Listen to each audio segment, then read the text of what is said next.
The Tragedy of Hamlet, Prince of Denmark, by William Shakespeare. Act 1, Scene 1.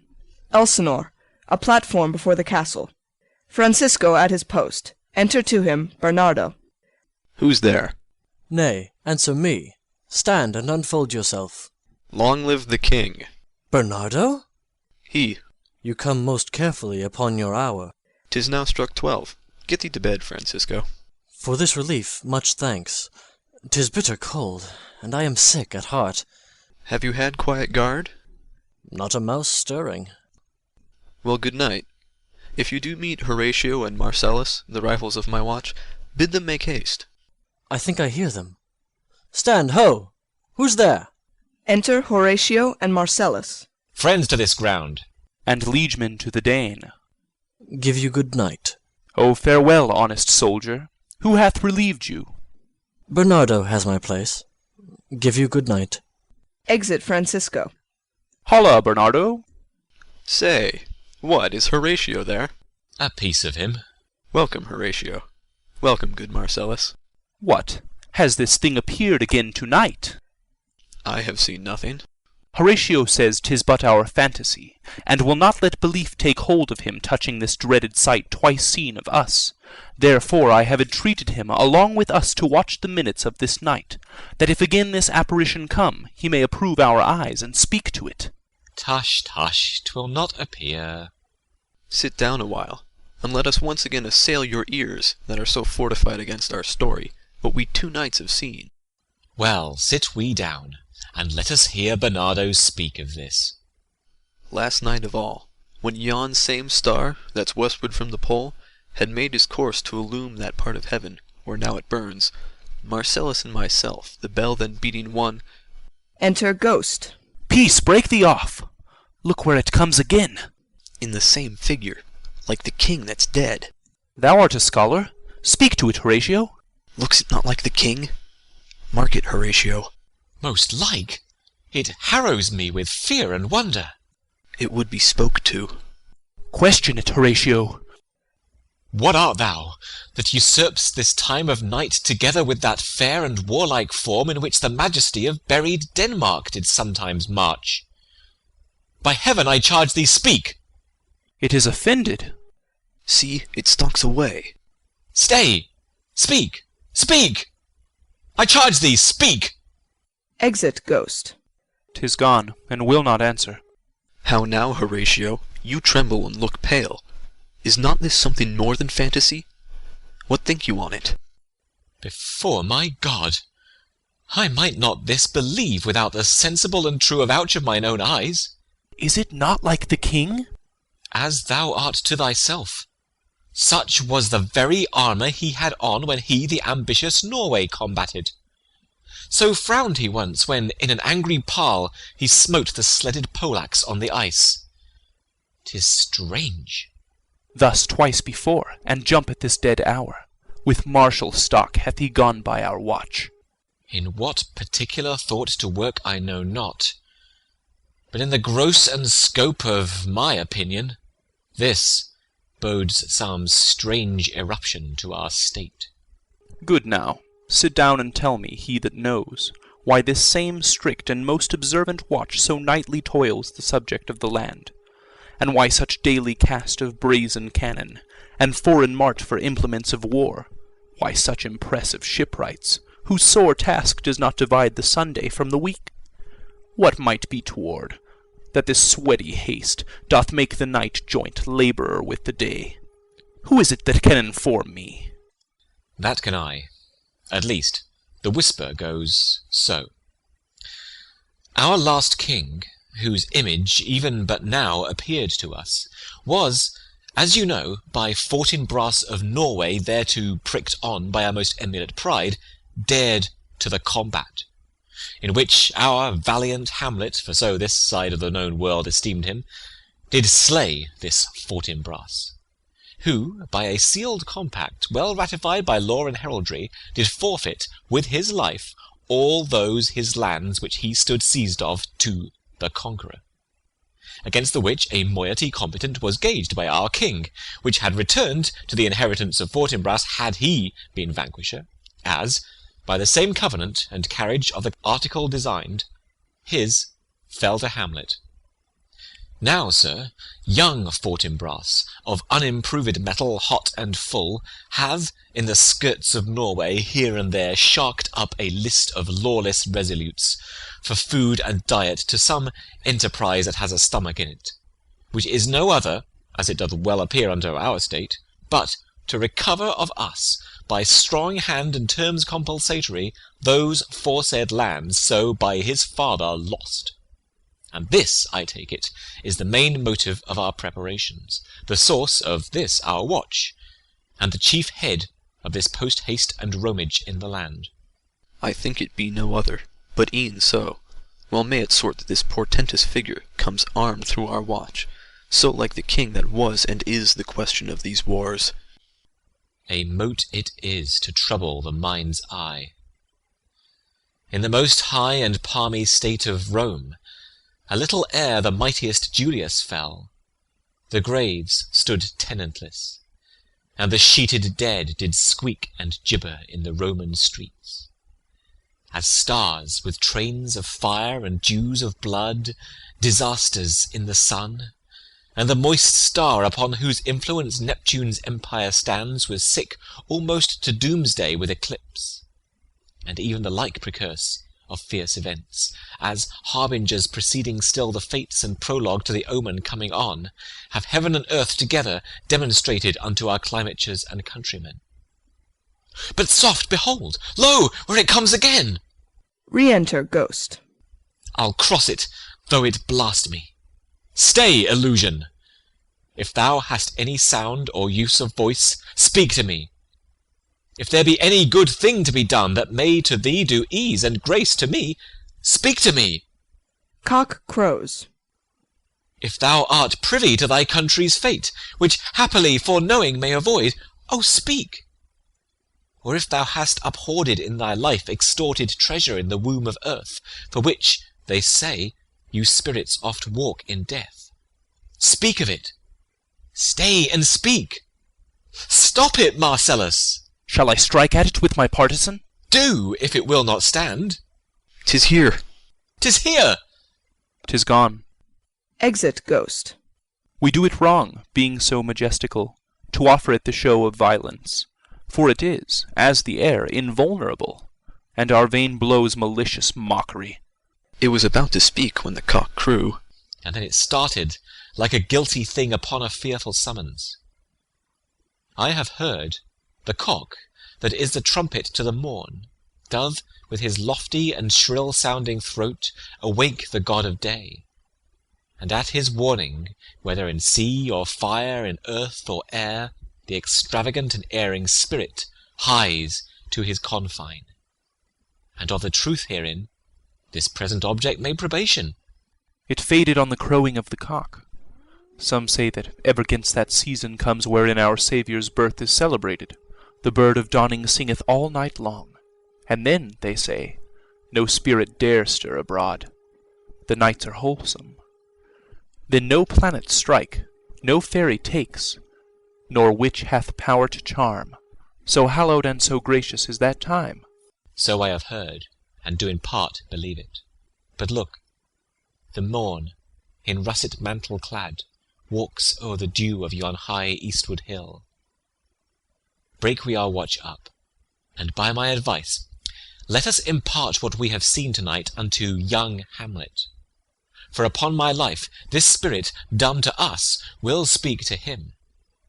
Do you consent we shall acquaint him with it, as needful in our loves, fitting our duty? Let's do it, I pray, and I this morning know where we shall find him most conveniently. Exeunt. Scene 2.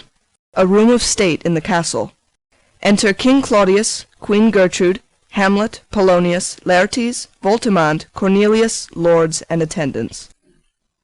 Though yet of Hamlet our dear brother's death the memory be green, and that it us be fitted to bear our hearts in grief, and our whole kingdom to be contracted in one brow of woe, yet so far hath discretion fought with nature, that we with wisest sorrow think on him, together with remembrance of ourselves. Therefore our sometime sister, now our queen, the imperial jointress to this warlike state, have we, as 'twere with a defeated joy, with an auspicious and a dropping eye, with mirth and funeral and with dirge and marriage, in equal scale, weighing delight and dole, taken to wife. Nor have we herein barred your better wisdoms, which have freely gone with this affair along. For all, our thanks. Now follows that you know young Fortinbras, holding a weak supposal of our worth, or thinking by our late dear brother's death our state to be disjoint and out of frame, colleagued with the dream of his advantage, he hath not failed to pester us with message, importing the surrender of those lands lost by his father, with all bonds of law, to our most valiant brother.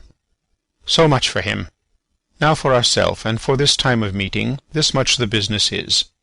We have here writ to Norway, uncle of young Fortinbras, who, impotent and bedrid, scarcely hears of this his nephew's purpose, to suppress his further gate herein, in that the levies, the lists and full proportions are all made out of his subject, and we here dispatch you, good Cornelius, and you, Voltimand, for bearers of this greeting to old Norway, giving to you no further personal power to business with the king, more than the scope of these dilated articles allow. Farewell, and let your haste command your duty. In that and all things we show our duty. We doubt it nothing. Heartily farewell. Exeunt Voltimand and Cornelius. And now, Laertes, what's the news with you? You told us of some suit. What is't, Laertes? You cannot speak of reason to the Dane and loose your voice. What wouldst thou beg, Laertes? That shall not be my offer, not thy asking. The head is not more native to the heart, the hand more instrumental to the mouth, than is the throne of Denmark to thy father. What wouldst thou have, Laertes? Your leave and favour to return to France, from whence, though willingly I came to Denmark, to show my duty in your coronation, yet now I must confess, that duty done, my thoughts and wishes bend again toward France, and bow them to your gracious leave and pardon. Have you your father's leave? What says Polonius? He hath, my lord, wrung from me my slow leave by laboursome petition, and at last upon his will I sealed my hard consent. I do beseech you give him leave to go. Take thy fair hour, Laertes, time be thine, and thy best graces spended at thy will. But now, my cousin Hamlet, and my son. Aside. A little more than kin, and less than kind. How is it that the clouds still hang on you? Not so, my lord. I am too much i' the sun. Good Hamlet, cast thy nighted colour off, and let thine eye look like a friend on Denmark. Do not for ever with thy veiled lids seek for thy noble father in the dust. Thou knowest 'tis common. All that lives must die, passing through nature to eternity. Ay, madam, it is common. If it be, why seems it so particular with thee? Seems, madam. Nay, it is. I know not seems. 'Tis not alone my inky cloak, good mother, nor customary suits of solemn black, no windy suspiration of forced breath, no, nor the fruitful river in the eye, nor the dejected haviour of the visage, together with all forms, moods, shapes of grief that can denote me truly. These indeed seem, for they are actions that a man might play. But I have that within which passeth show, these but the trappings and the suits of woe. 'Tis sweet and commendable in your nature, Hamlet, to give these mourning duties to your father. But you must know, your father lost a father, that father lost his, and the survivor bound in filial obligation for some term to do obsequious sorrow. But to persever in obstinate condolement is a course of impious stubbornness. 'Tis unmanly grief. It shows a will most incorrect to heaven, a heart unfortified, a mind impatient, an understanding simple and unschooled. For what we know must be, and is as common as any, the most vulgar thing to sense. Why should we in our peevish opposition take it to heart? Fie! 'Tis a fault to heaven, a fault against the dead, a fault to nature, to reason most absurd, whose common theme is death of fathers, and who still hath cried from the first course till he that died to-day, this must be so. We pray you, throw to earth this unprevailing woe, and think of us as of a father. For let the world take note, you are the most immediate to our throne, and with no less nobility of love than that which dearest father bears his son do I impart toward you. For your intent in going back to school in Wittenberg, it is most retrograde to our desire, and we beseech you, bend you to remain here in the cheer and comfort of our eye, our chiefest courtier, cousin, and our son. Let not thy mother lose her prayers, Hamlet. I pray thee, stay with us. Go not to Wittenberg. I shall in all my best obey you, madam. Why, 'tis a loving and a fair reply. Be as ourself in Denmark. Madam, come. This gentle and unforced accord of Hamlet sits smiling to my heart, in grace whereof no jocund health that Denmark drinks to-day, but the great cannon to the clouds shall tell, and the kings rouse the heavens all brew it again, re-speaking earthly thunder. Come, away. Exeunt all but Hamlet. Oh, that this too solid flesh would melt, thaw, and resolve itself into a dew! Or that the everlasting had not fixed his cannon 'gainst self-slaughter! Oh, God, God! How weary, stale, flat, and unprofitable seem to me all the uses of this world! Fie on't! Oh, fie! 'Tis an unweeded garden that grows to seed. Things rank and gross in nature possess it merely. That it should come to this! But 2 months dead! Nay, not so much, not 2. So excellent a king that was to this Hyperion to a satyr, so loving to my mother that he might not beteem the winds of heaven visit her face too roughly. Oh, heaven and earth must I remember! Why, she would hang on him as if increase of appetite had grown by what it fed on, and yet within a month. Let me not think on't. Frailty, thy name is woman. A little month, or ere those shoes were old with which she followed my poor father's body like Niobe, all tears.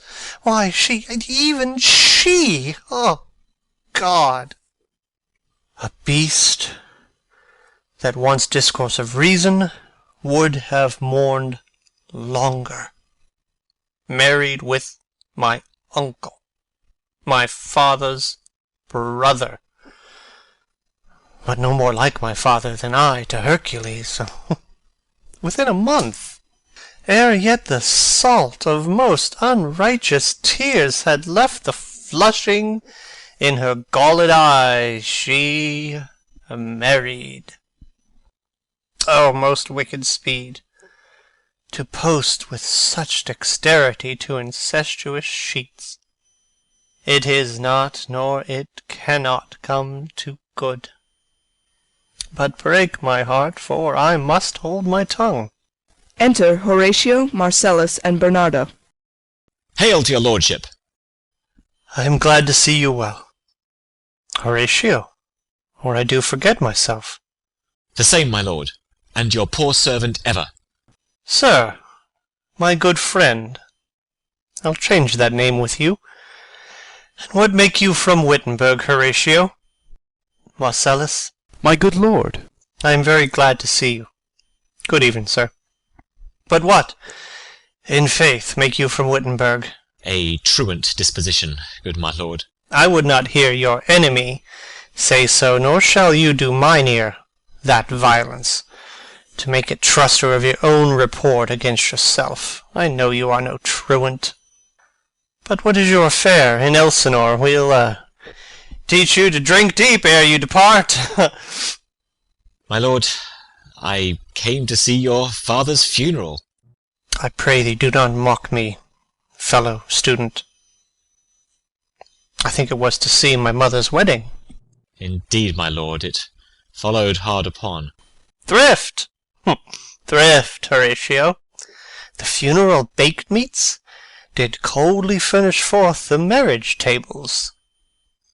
Would I had met my dearest foe in heaven, or ere I'd seen that day, Horatio. My father. Methinks I see my father. Where, my lord? In my mind's eye, Horatio. I saw him once. He was a goodly king. He was a man. Take him for all in all. I shall not look upon his like again. My lord, I think I saw him yesternight. Saw who? My lord, the king your father. The king my father. Season your admiration for a while with an attent ear, till I may deliver, upon the witness of these gentlemen, this marvel to you. For God's love, let me hear. 2 nights together had these gentlemen, Marcellus and Bernardo, on their watch in the dead vast and middle of the night, been thus encountered. A figure, like your father, armed at point exactly cap a pay, appears before them, and with solemn march goes slow and stately by them. Thrice he walked by their oppressed and fear-surprised eyes within his truncheon's length, whilst they, distilled almost to jelly with the act of fear, stand dumb and speak not to him. This, to me, in dreadful secrecy impart they did, and I, with them, the 3rd night kept the watch, where, as they had delivered, both in time, form of the thing, each word made true and good, the apparition comes. I knew your father. These hands are not more like. But where was this? My lord, upon the platform where we watched. Did you not speak to it? My lord, I did, but answer made it none. Yet once, methought, it lifted up its head, and did address itself to motion, like as it would speak, but even then the morning cock crew loud, and at the sound it shrunk in haste away, and vanished from our sight. 'Tis very strange. As I do live, my honoured lord, 'tis true, and we did think it writ down in our duty to let you know of it. Indeed, sirs, but this troubles me. Hold you the watch tonight? We do, my lord. Armed, say you? Armed, my lord. From top to toe? My lord, from head to foot. Then saw you not his face? Oh yes, my lord, he wore his beaver up. What? Looked he frowningly? A countenance more in sorrow than in anger. Pale or red? Nay, very pale. And fixed his eyes upon you? Most constantly. How would I had been there? It would have much amazed you. Very like, very like. Stayed it long? While one with moderate haste might tell 100. Longer. Not when I saw it. His beard was grizzled, no? It was as I have seen it in his life, a sable silvered. I will watch tonight. Perchance 'twill walk again. I warrant it will. If it assume my noble father's person, I'll speak to it, though hell itself should gape and bid me hold my peace. I pray you all, if you have hitherto concealed this sight, let it be tenable in your silence still. And whatsoever else shall hap to-night, give it an understanding, but no tongue. I will requite your loves. So fare you well. Upon the platform, 'twixt 11 and 12, I'll visit you. Our duty to your honour. Your loves, as mine to you. Farewell. Exeunt all but Hamlet. My father's spirit, in arms, all is not well. I doubt some foul play. Oh, would the night were come! Till then, sit still, my soul. Foul deeds will rise, though all the earth o'erwhelm them, to men's eyes. Exit. Scene 3. A room in Polonius's house. Enter Laertes and Ophelia. My necessaries are embarked. Farewell. And, sister, as the winds give benefit and convoy is assistant, do not sleep, but let me hear from you. Do you doubt that? For Hamlet and the trifling of his favour, hold it a fashion and a toy in blood, a violet in the youth of primy nature, forward, not permanent, sweet, not lasting, the perfume and suppliance of a minute, no more. No more but so? Think it no more, for nature crescent does not grow alone in thews and bulk, but as this temple waxes, the inward service of the mind and soul grows wide withal. Perhaps he loves you now, and now no soil nor cautel doth besmirch the virtue of his will, but you must fear. His greatness weighed, his will is not his own, for he himself is subject to his birth. He may not, as unvalued persons do, carve for himself, for on his choice depends the safety and health of this whole state, and therefore must his choice be circumscribed unto the voice and yielding of that body whereof he is the head. Then, if he says he loves you, it fits your wisdom so far to believe it, as he in his particular act and place may give his saying deed, which is no further than the main voice of Denmark goes with all. Then weigh what loss your honour may sustain, if with too credent ear you list his songs, or lose your heart, or your chaste treasure open to his unmastered importunity. Fear it, Ophelia, fear it, my dear sister, and keep you in the rear of your affection, out of the shot and danger of desire. The chariest maid is prodigal enough, if she unmask her beauty to the moon. Virtue itself scapes not calumnious strokes. The canker galls the infants of the spring, too oft before their buttons be disclosed, and in the morn and liquid dew of youth contagious blasphements are most imminent. Be wary, then. Best safety lies in fear. Youth to itself rebels, though none else near. I shall the effect of this good lesson keep as watchman to my heart.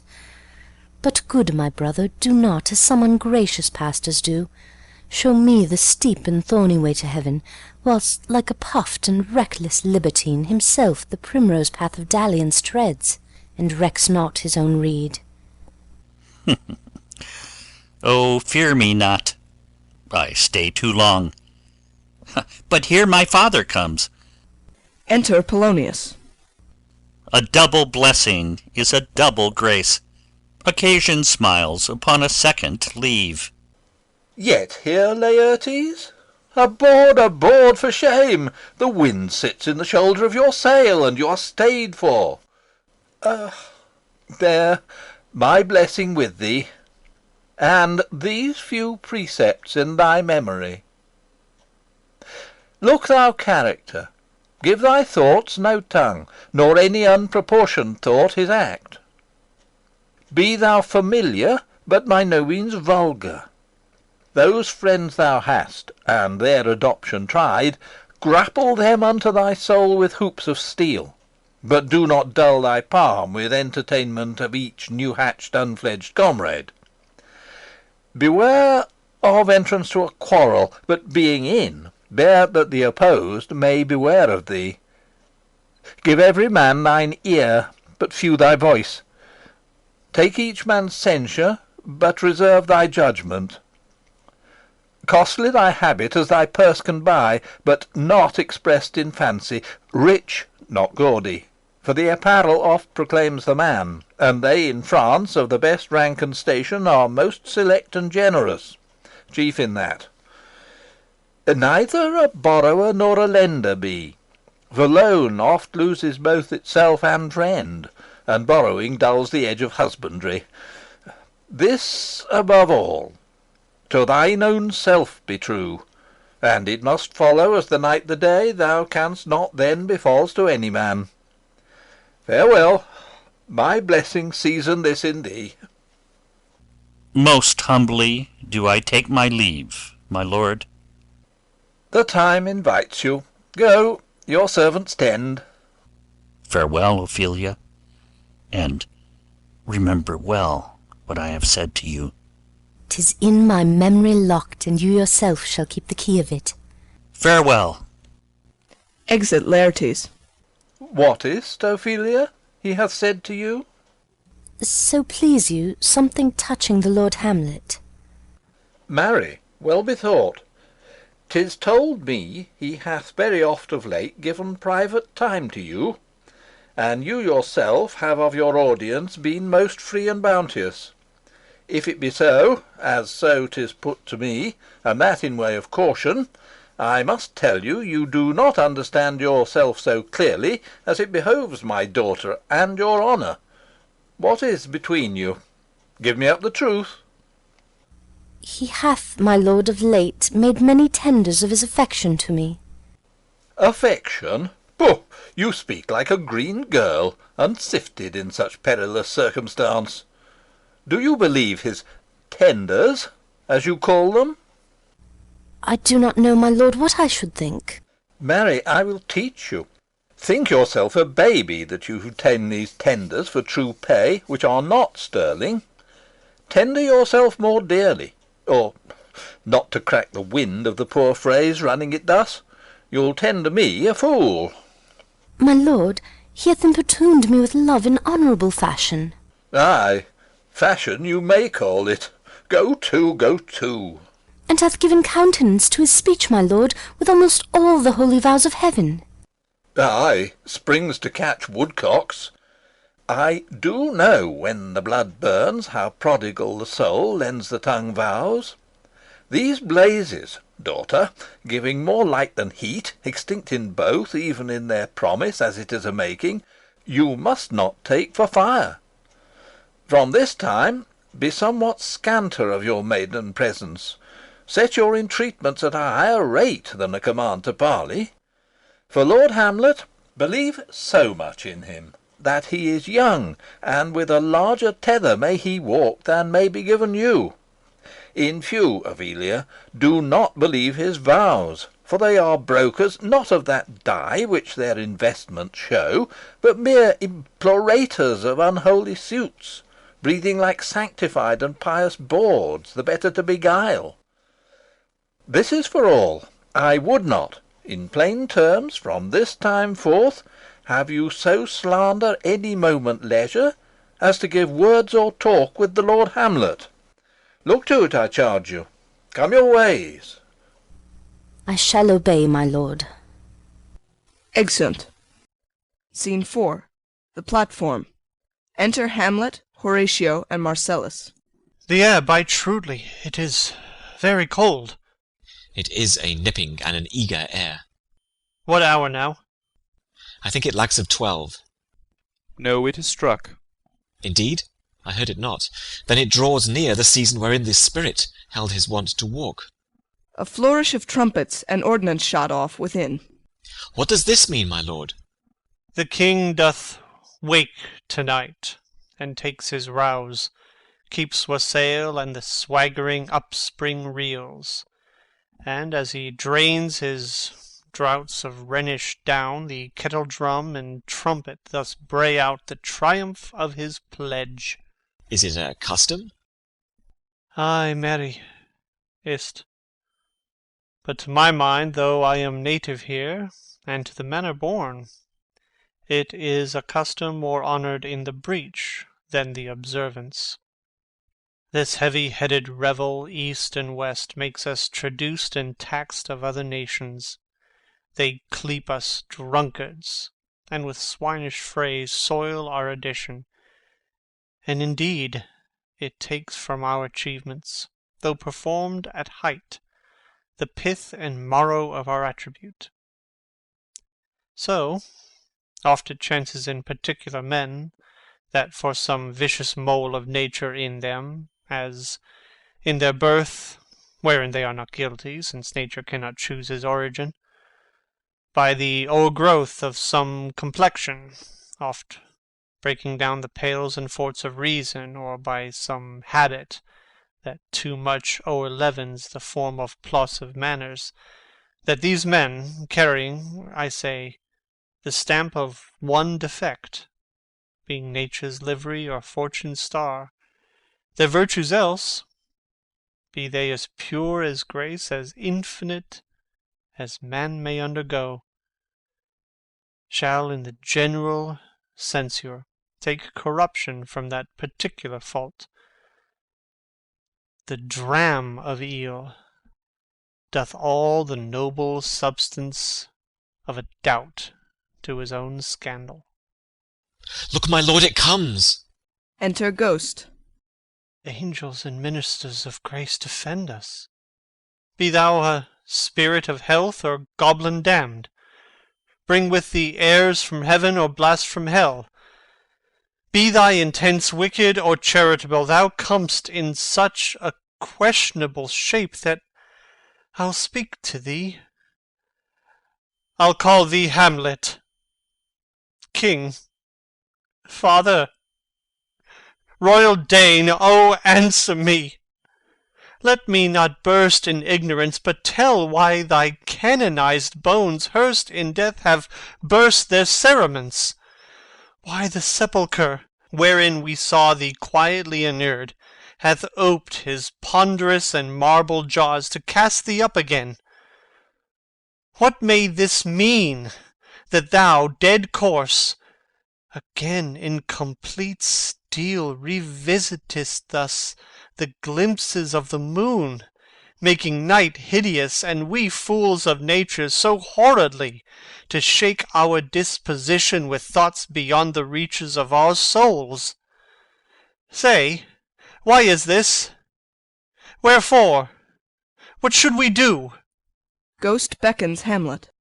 It beckons you to go away with it, as if it some impartment did desire to you alone. Look, with what courteous action it waves you to a more removed ground. But do not go with it. No, by no means.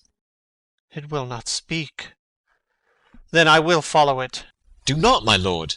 Why? What should be the fear? I do not set my life in a pin's fee.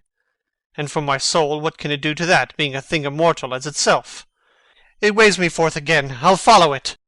What if it tempt you toward the flood, my lord, or to the dreadful summit of the cliff that beetles o'er his base into the sea, and there assume some other horrible form, which might deprive your sovereignty of reason, and draw you into madness? Think of it! The very place puts toys of desperation, without more motive, into every brain that looks so many fathoms to the sea, and hears it roar beneath. It waves me still. Go on, I'll follow thee. You shall not go, my lord. Hold off your hands. Be ruled, you shall not go. My fate cries out, and makes each petty artery in this body as hardy as a Nemean lion's nerve. Still am I called. Unhand me, gentlemen. By heaven, I'll make a ghost of him that lets me. I say, away! Go on. I'll follow thee. Exeunt Ghost and Hamlet. He waxes desperate with imagination. Let's follow. 'Tis not fit thus to obey him. Have after. To what issue will this come? Something is rotten in the state of Denmark. Heaven will direct it. Nay, let's follow him. Exeunt. Scene 5. Another part of the platform. Enter Ghost and Hamlet. Where wilt thou lead me? Speak. I'll go no further. Mark me. I will. My hour is almost come, when I to sulphurous and tormenting flames must render up myself. Alas, poor Ghost! Pity me not, but lend thy serious hearing to what I shall unfold.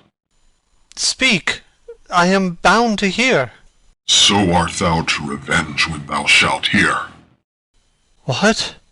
I am thy father's spirit, doomed for a certain term to walk the night, and for the day confined to waste and fires, till the foul crimes done in my days of nature are burnt and purged away.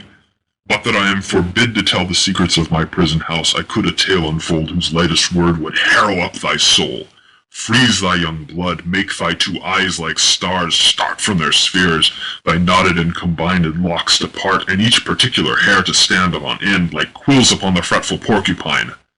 But this eternal blazon must not be to ears of flesh and blood. List, list, oh list, if thou didst ever thy dear father love. Oh God! Revenge his foul and most unnatural murder. Murder. Murder most foul as in the best it is, but this most foul, strange, and unnatural. Haste me to note that I, with wings as swift as meditation or the thoughts of love, may sweep to my revenge. I find thee apt, and duller shouldst thou be than the fat weed that roots itself in ease on Lethe wharf, would thou not stir in this. Now, Hamlet, hear. 'Tis given out that sleeping in mine orchard a serpent stung me, so the whole ear of Denmark is by a forged process of my death rankly abused. But know, thou noble youth, the serpent that did sting thy father's life now wears his crown. Oh, my prophetic soul, my uncle. Aye, that incestuous, that adulterate beast, with witchcraft of his wit, with traitorous gifts, oh wicked wit and gifts that have the power so to seduce, won to his shameful lust the will of my most seeming virtuous queen. Oh, Hamlet, what a falling off was there!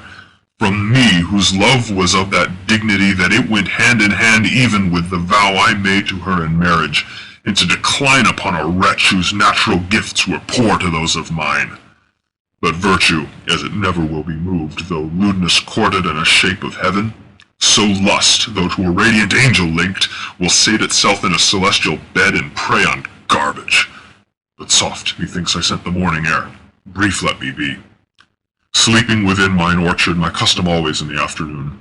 Upon my secure hour thy uncle stole, with juice or cursed heaven in a vial, and in the porches of mine ears did pour the leprous distilment, whose effect holds such an enmity with blood of man that, swift as quicksilver, it courses through the natural gates and alleys of the body, and with a sudden vigor it doth posset and curd, like eager droppings into milk the thin and wholesome blood, so did it mine, and a most instant tetter barked about, most Lazar-like with vile and loathsome crust all my smooth body. Thus was I sleeping, by a brother's hand, of life, of crown, of queen, at once dispatched, cut off even in the blossoms of my sin, unhouselled, disappointed, unannaled, no reckoning made, but sent to my account with all my imperfections on my head. Oh, horrible! Oh, horrible, most horrible! If thou hast nature in thee, bear it not. Let not the royal bed of Denmark be a couch for luxury and damned incest.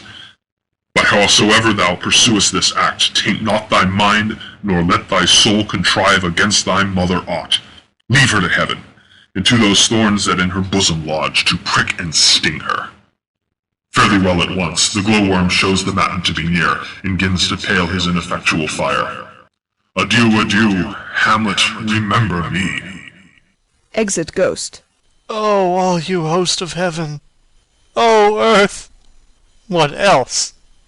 Then shall I couple hell? Oh, fie! Hold my heart, and you my sinews, grow not instant old, but bear me stiffly up. Remember thee. Ay, thou poor ghost, while memory holds a seat in this distracted globe, remember thee! Yea, from the table of my memory I'll wipe away all trivial fond records, all saws of books, all forms, all pressures past that youth and observation copied there, and thy commandment all alone shall live within the book and volume of my brain, unmixed with baser matter. Yes, by heaven! O most pernicious woman! O villain! Villain, smiling, damned villain! My table's meat, it is, I set it down, that one may smile and be a villain. At least I am sure it may be so in Denmark. Writing. So, uncle, there you are. Now to my word. It is adieu, adieu, remember me. I have sworn. Within. My lord, my lord! Lord Hamlet! Heaven secure him! So be it. Within. Hello! Ho, ho, ho, my lord! Hillo, ho, ho, boy! Come, bird, come! Enter Horatio and Marcellus. How is it, my noble lord? What news, my lord? Oh, wonderful! Good my lord, tell it! No, you'll reveal it. Not I, my lord, by heaven! Nor I, my lord. How say you, then? Would heart of man once think it? But you'll be secret? Aye, by heaven, my lord! There's ne'er a villain dwelling in all Denmark, but he's an errant knave. There needs no ghost, my lord, come from the grave to tell us this. Why, right. You are the right. And so, without more circumstance at all, I hold it fit that we shake hands and part. You, as your business and desire shall point you, for every man has business and desire, such as it is, and for mine own poor part, look you, I'll go pray. These are but wild and whirling words, my lord. I'm sorry they offend you. Heartily. Yes, faith, heartily. There's no offence, my lord. Yes, by St. Patrick, but there is, Horatio, and much offence too. Touching this vision here, it is an honest ghost, that let me tell you, for your desire to know what is between us, o'ermaster it as you may. And now, good friends, as you are friends, scholars, and soldiers, give me one poor request. What is't, my lord? We will. Never make known what you have seen tonight. My lord, we will not. Nay, but swear't. In faith, my lord, not I. Nor I, my lord, in faith. Upon my sword. We have sworn, my lord, already. Indeed? Upon my sword, indeed. Beneath. Ah, boy, say'st thou so? Art thou there, true penny? Come on, you hear this fellow in the cellarage consent to swear. Propose the oath, my lord. Never to speak of this that you have seen. Swear by my sword. Beneath. Ah, hic et ubique, eh? Then we'll shift our ground. Come hither, gentlemen, and lay your hands again upon my sword. Never to speak of this that you have heard. Swear by my sword. Beneath. Well said, old mole. Canst work of the earth so fast, worthy pioneer. Once more remove, good friends. Oh, day and night, but this is wondrous strange. And therefore, as a stranger, give it welcome. There are more things in heaven and earth, Horatio, than are dreamt of in your philosophy. But come, here, as before, never, so help you mercy, how strange or odd soe'er I bear myself, as I perchance hereafter shall think meet to put an antic disposition on, that you, at such times seeing me, never shall, with arms encumbered thus, or this head shake, or by pronouncing of some doubtful phrase, as well, we know, or we could, and if we would, or if we list to speak, or there be, and if they might, or such ambiguous giving out, note that you know aught of me, this not to do, so grace and mercy at your most need help you. Swear. Beneath. Rest, rest, perturbed spirit. They swear. So, gentlemen, with all my love I do commend me to you. And what so poor a man as Hamlet is may do, to express his love and friending to you, God willing, shall not lack. Let us go in together, and still your fingers on your lips, I pray. The time is out of joint. Oh, cursed spite, that ever I was born to set it right. Nay, come, let's go together. Exeunt. End of Act 1. Act 2, Scene 1. A room in Polonius's house. Enter Polonius and Rinaldo.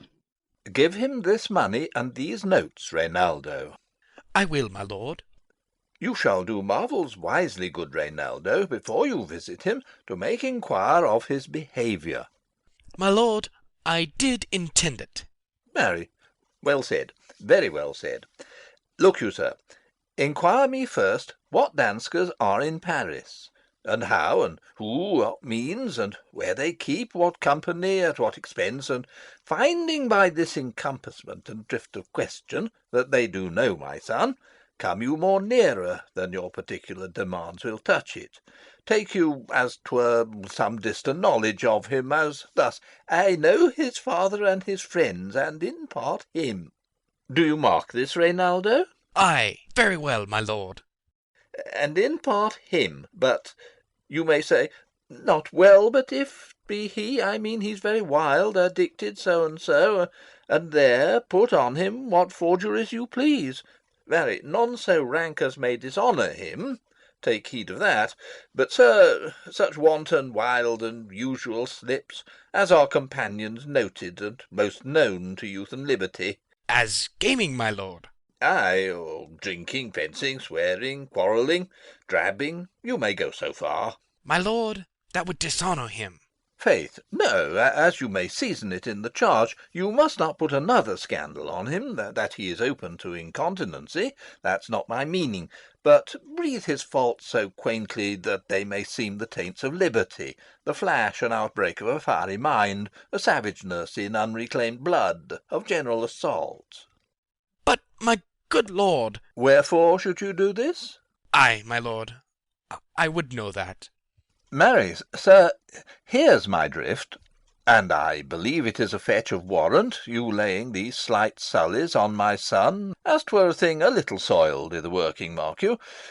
Your party in converse, him you would sound, having ever seen in the prenominate crimes the youth you breathe of guilty. Be assured, he closes with you in this consequence, good sir, or so, or friend, or gentleman, according to the phrase or the addition of man and country.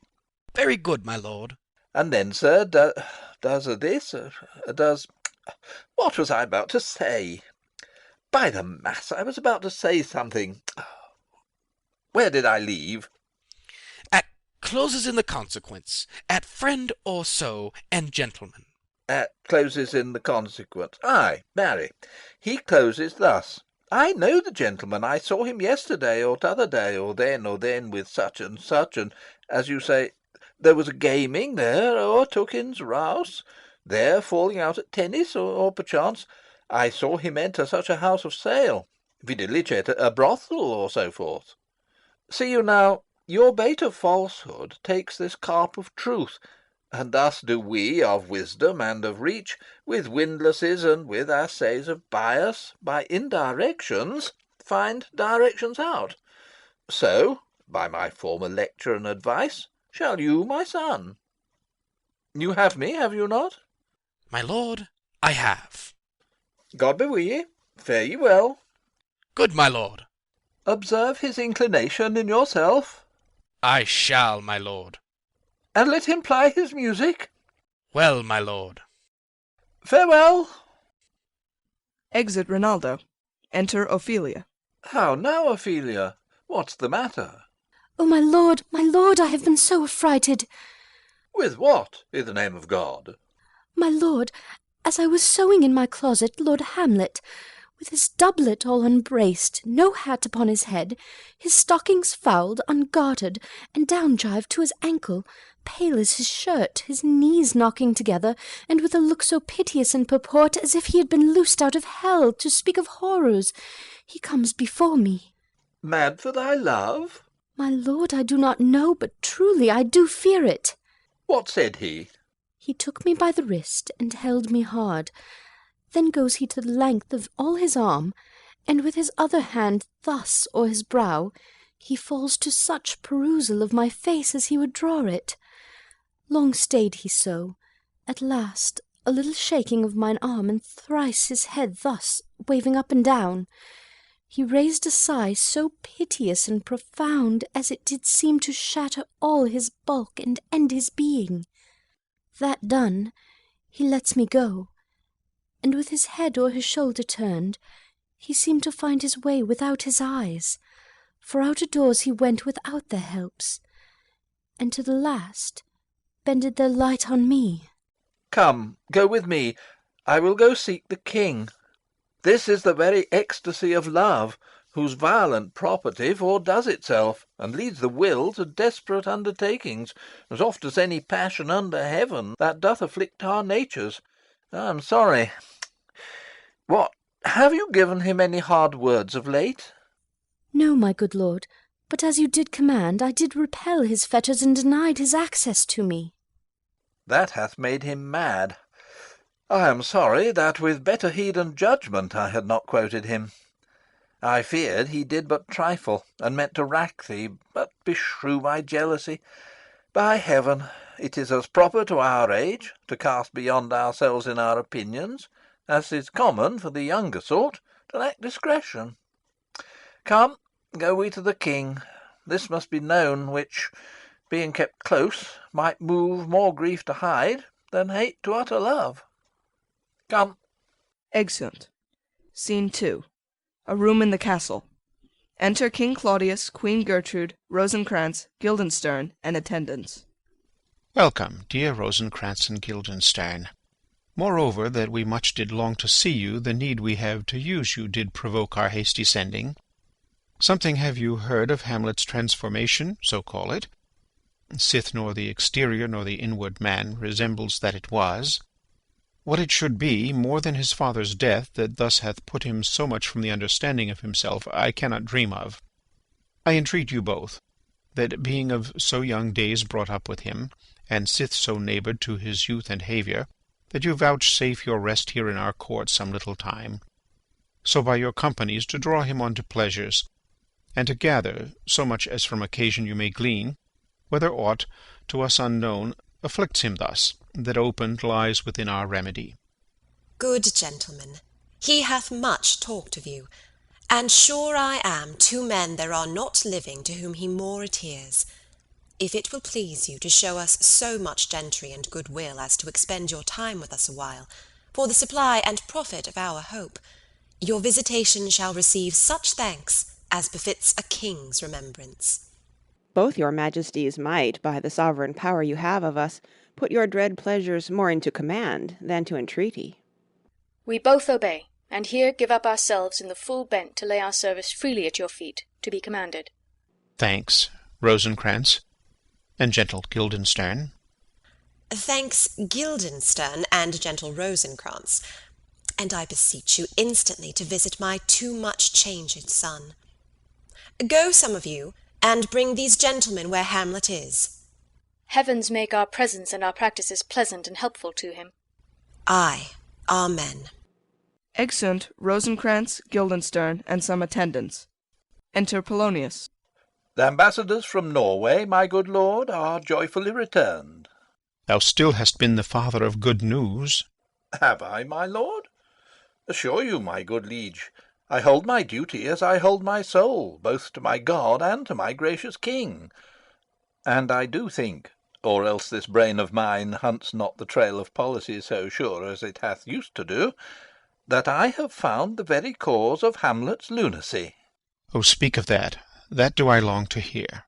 Give first admittance to the ambassadors. My news shall be the fruit to that great feast. Thyself do grace to them, and bring them in. Exit Polonius. He tells me, my dear Gertrude, he hath found the head and source of all your son's distemper. I doubt it is no other but the main, his father's death, and our o'er hasty marriage. Well, we shall sift him. Re-enter Polonius, with Voltimand and Cornelius. Welcome, my good friends. Say, Voltimand, what from our brother Norway? Most fair return of greetings and desires. Upon our first, he sent out to suppress his nephew's levies, which to him appeared to be a preparation against the Pollock.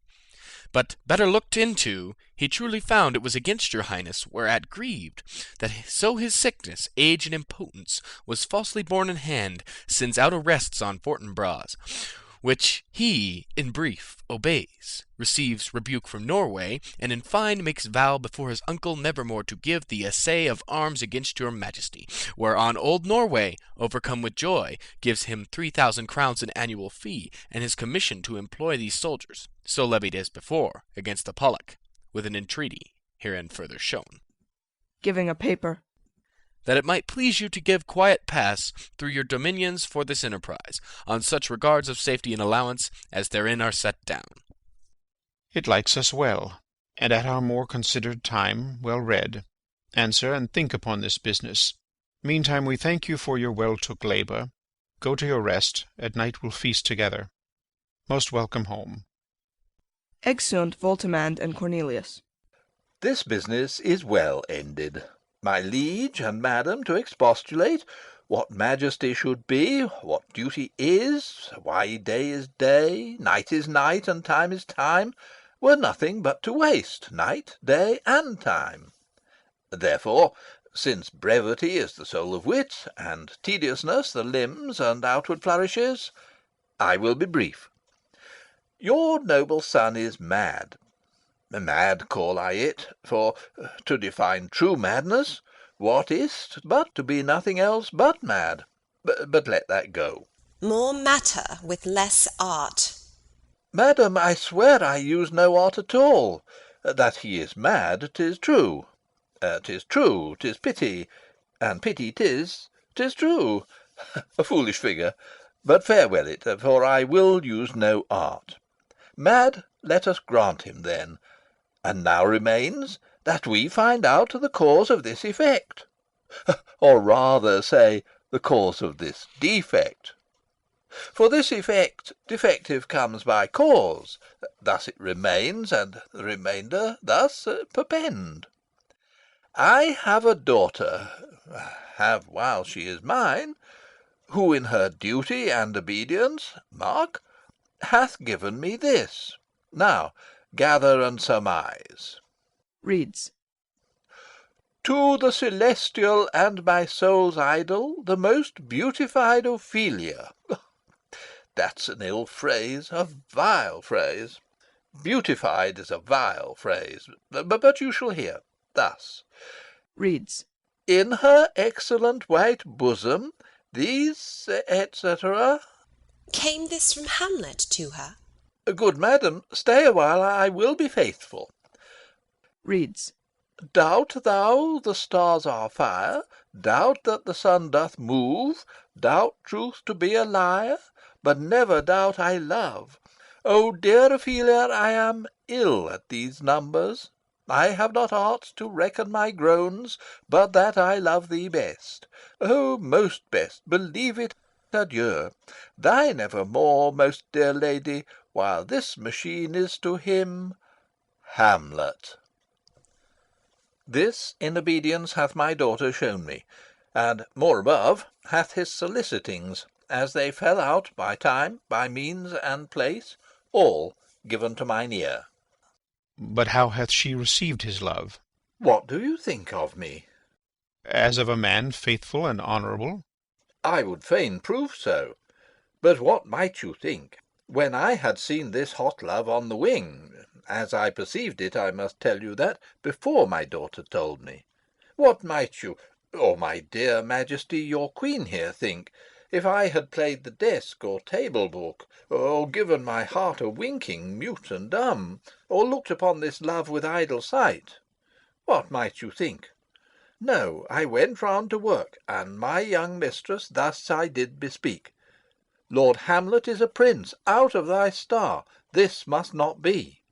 And then I prescripts gave her, that she should lock herself from his resort, admit no messengers, receive no tokens, which done, she took the fruits of my advice, and he, repulsed, a short tale to make, fell into a sadness, then into a fast, then to a watch, thence into a weakness, thence to a lightness, and by this declension into the madness wherein now he raves, and all we mourn for. Do you think 'tis this? It may be. Very likely. Hath there been such a time, I would fain know that I have positively said 'tis so, when it proved otherwise? Not that I know. Pointing to his head and shoulder. Take this from this, if this be otherwise. If circumstances lead me, I will find where truth is hid, though it were hid, indeed, within the centre. How may we try it further? You know sometimes he walks for hours together, here in the lobby. So he does indeed. At such a time I'll loose my daughter to him. Be you and I behind an arras then. Mark the encounter. If he love her not, and he not from his reason fallen thereon, let me be no assistant for a state, but keep a farm and cotters. We will try it. But look, where sadly the poor wretch comes reading.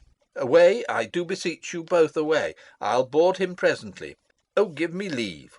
Exeunt King Claudius, Queen Gertrude, and attendants. Enter Hamlet, reading. How does my good Lord Hamlet? Well, God a mercy. Do you know me, my lord? Excellent well. You are a fishmonger. Not I, my lord. Then I would you were so honest a man. Honest, my lord? Ay, sir. To be honest, as this world goes, is to be one man picked out of 10,000. That's very true, my lord. For if the sun breed maggots in a dead dog, being a god-kissing carrion, have you a daughter? I have, my lord. Let her not walk in the sun. Conception is a blessing, but not as your daughter may conceive. Friend, look to't. Aside.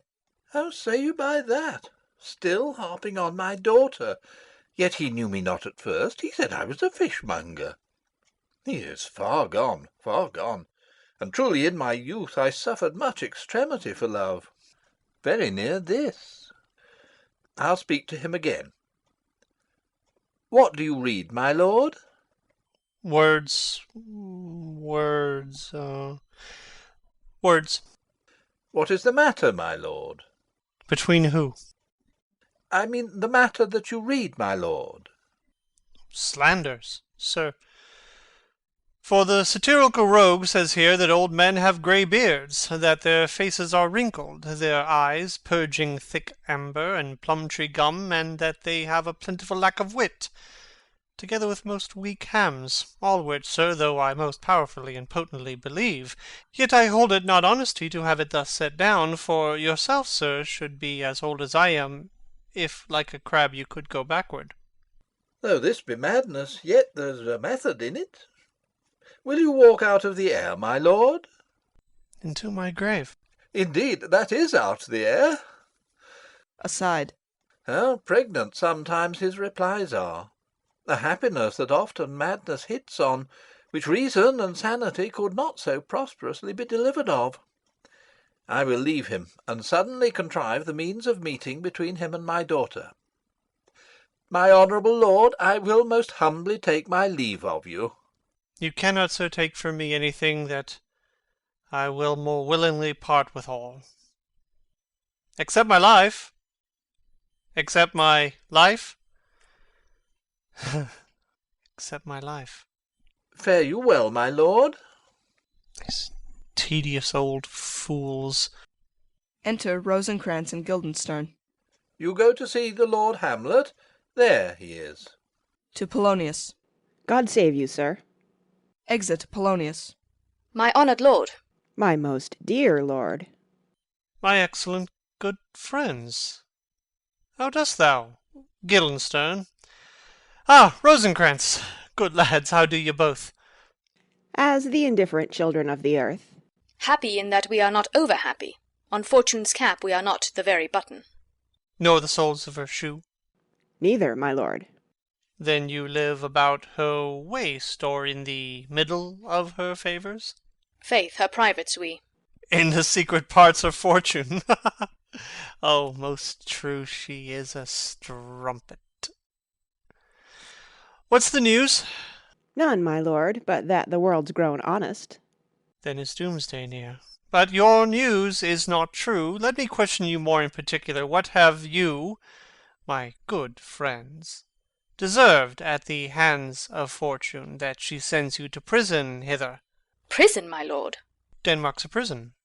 Then is the world one. A goodly one, in which there are many confines, wards, and dungeons, Denmark being one of the worst. We think not so, my lord. Why then 'tis none to you, for there is nothing either good or bad, but thinking makes it so. To me it is a prison.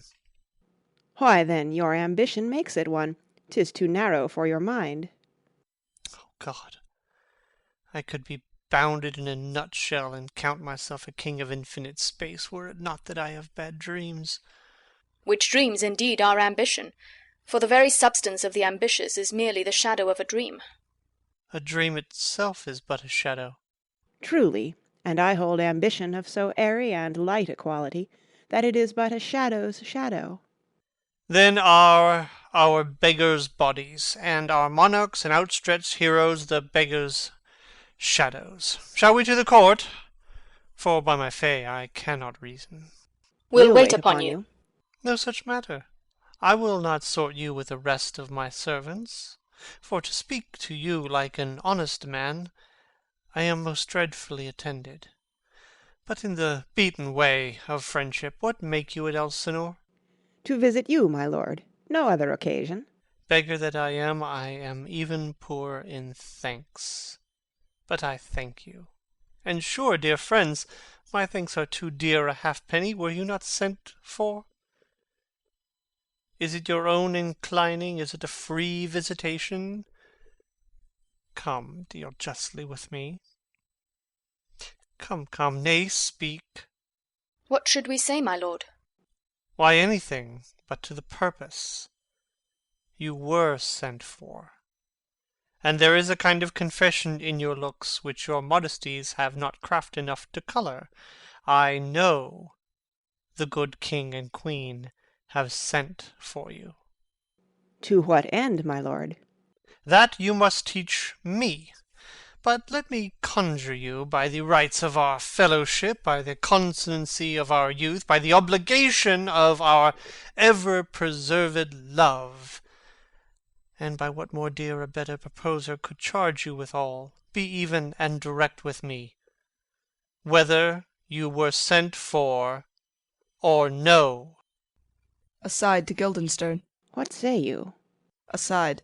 Nay then, I have an eye of you. If you love me, hold not off. My lord, we were sent for. I will tell you why. So shall my anticipation prevent your discovery, and your secrecy to the king and queen moult no feather.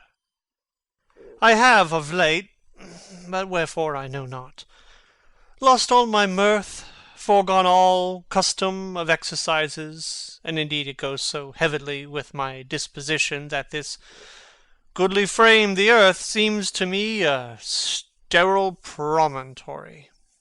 This most excellent canopy, the air, look you, this brave o'erhanging firmament, this majestical roof fretted with gold and fire, why, it appears no other thing to me than a foul and pestilent congregation of vapours.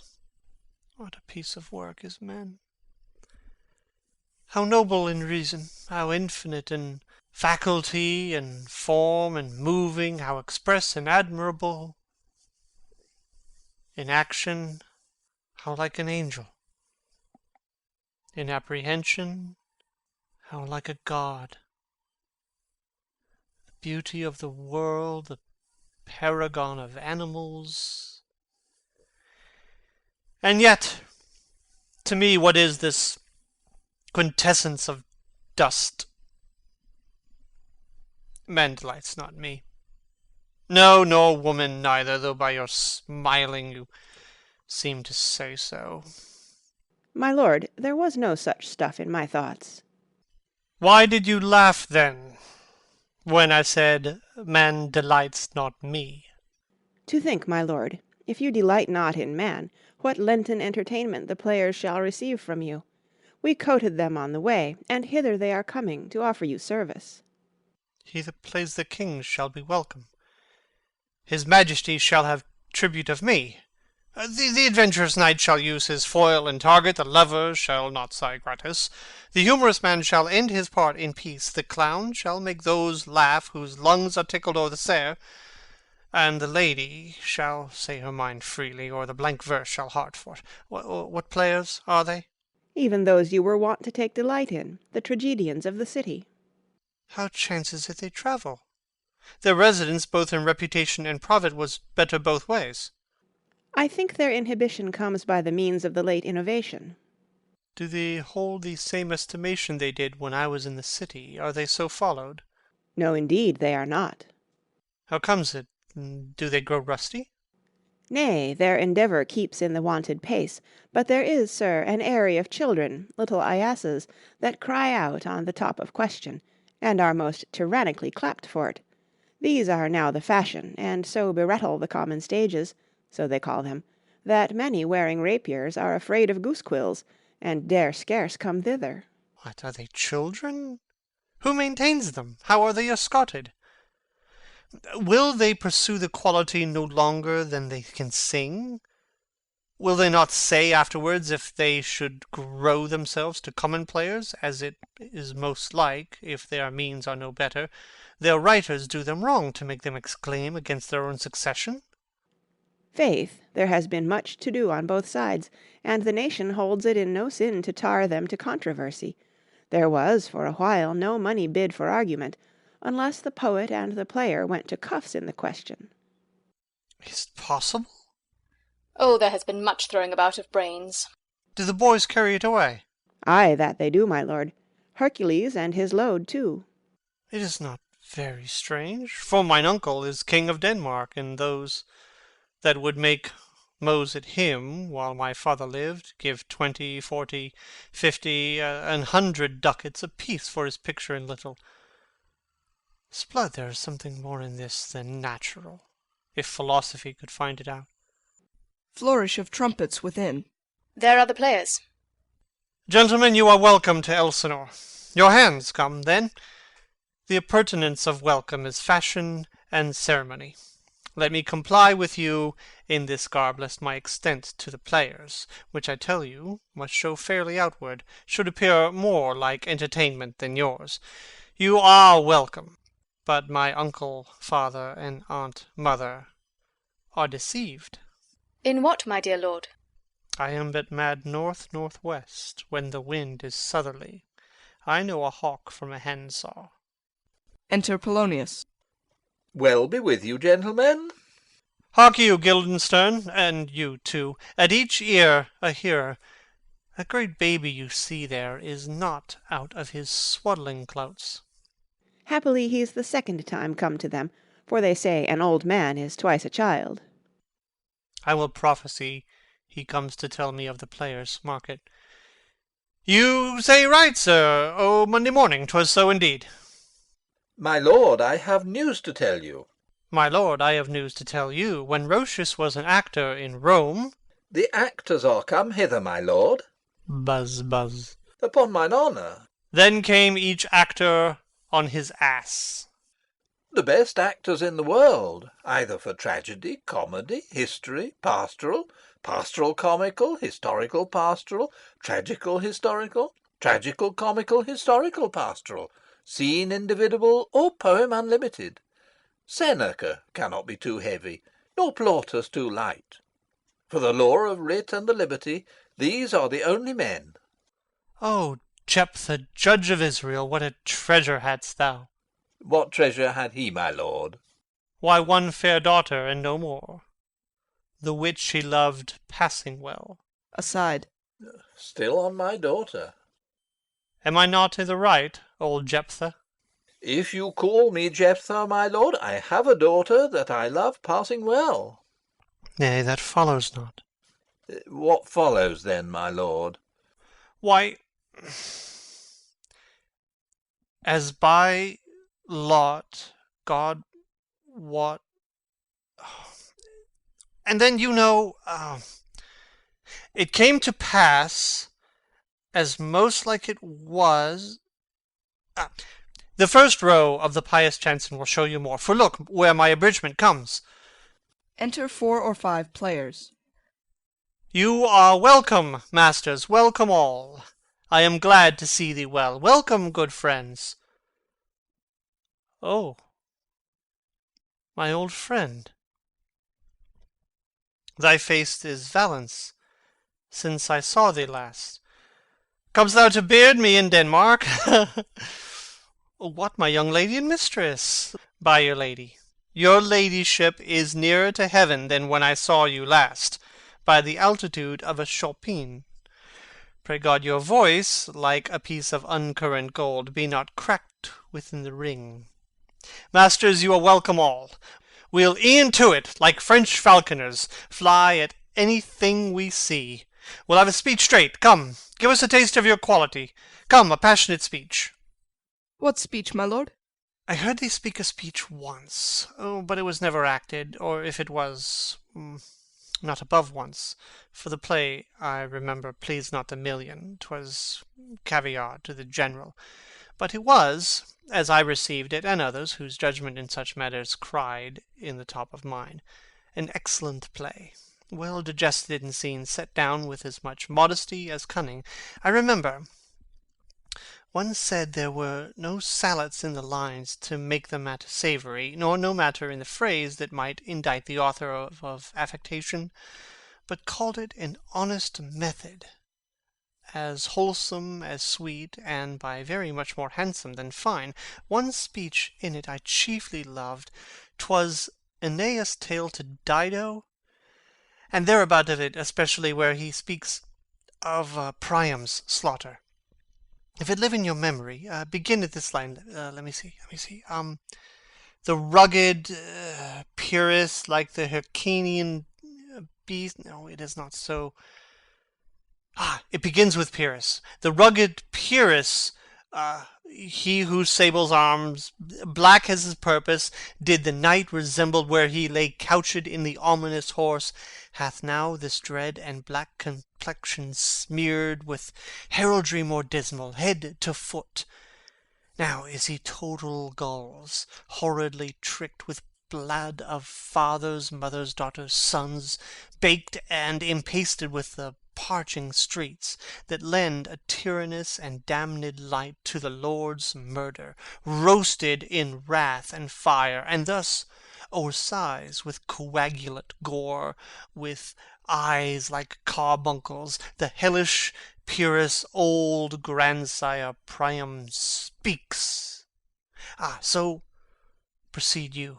'Fore God, my lord, well spoken, and with good accent and good discretion. Anon he finds him, striking 2 short at Greeks, his antique sword, rebellious to his arm, lies where it falls. Repugnant to command, unequalled matched, Pyrrhus at Priam drives, in rage strikes wide, but with a whiff and wind of his fell sword the unnerved father falls. Then senseless Ilium, seeming to feel this blow, with flaming top stoops to his base, and with a hideous crash takes prisoner Pyrrhus' ear. For lo, his sword, which was declining on the milky head of reverend Priam, seemed to the air to stick. So as a painted tyrant Pyrrhus stood, and like a neutral to his will and matter did nothing. But as we often see, against some storm, a silence in the heavens, the rack stands still, the bold winds speechless, and the orb below as hush as death. Anon the dreadful thunder doth rend the region. So after Pyrrhus' pause, aroused vengeance sets him new a work. And never did the Cyclops' hammers fall on Mars' armour forged for proof eterne, with less remorse than Pyrrhus' bleeding sword now falls on Priam. Out, out, thou strumpet Fortune! All you gods in general synod take away her power, break all the spokes and fellies from her wheel, and bowl the round nave down the hill of heaven as low as to the fiends. This is too long. It shall to the barbers with your beard. Prithee, say on. He's for a jig or a tale of bawdry, or he sleeps. Say on, come to Hecuba. But who, oh, who had seen the mobled queen? The mobled queen? That's good. Mobled queen is good. Run barefoot up and down, threatening the flames with bison rheum, a clout upon that head where late the diadem stood, and for a robe about her lank and all o'erteemed loins a blanket, in the alarm of fear caught up. Who this had seen, with tongue in venom steeped, 'gainst fortune's state would treason have pronounced. But if the gods themselves did see her then, when she saw Pyrrhus make malicious sport in mincing with his sword her husband's limbs, the instant burst of clamour that she made, unless things mortal moved them not at all, would have made milch the burning eyes of heaven and passion in the gods. Look where he has not turned his colour, and has tears in his eyes. Prithee no more. 'Tis well. I'll have thee speak out the rest soon. Good my lord, will you see the players well bestowed? Do you hear? Let them be well used, for they are the abstract and brief chronicles of the time. After your death you were better have a bad epitaph than their ill report while you live. My lord, I will use them according to their desert.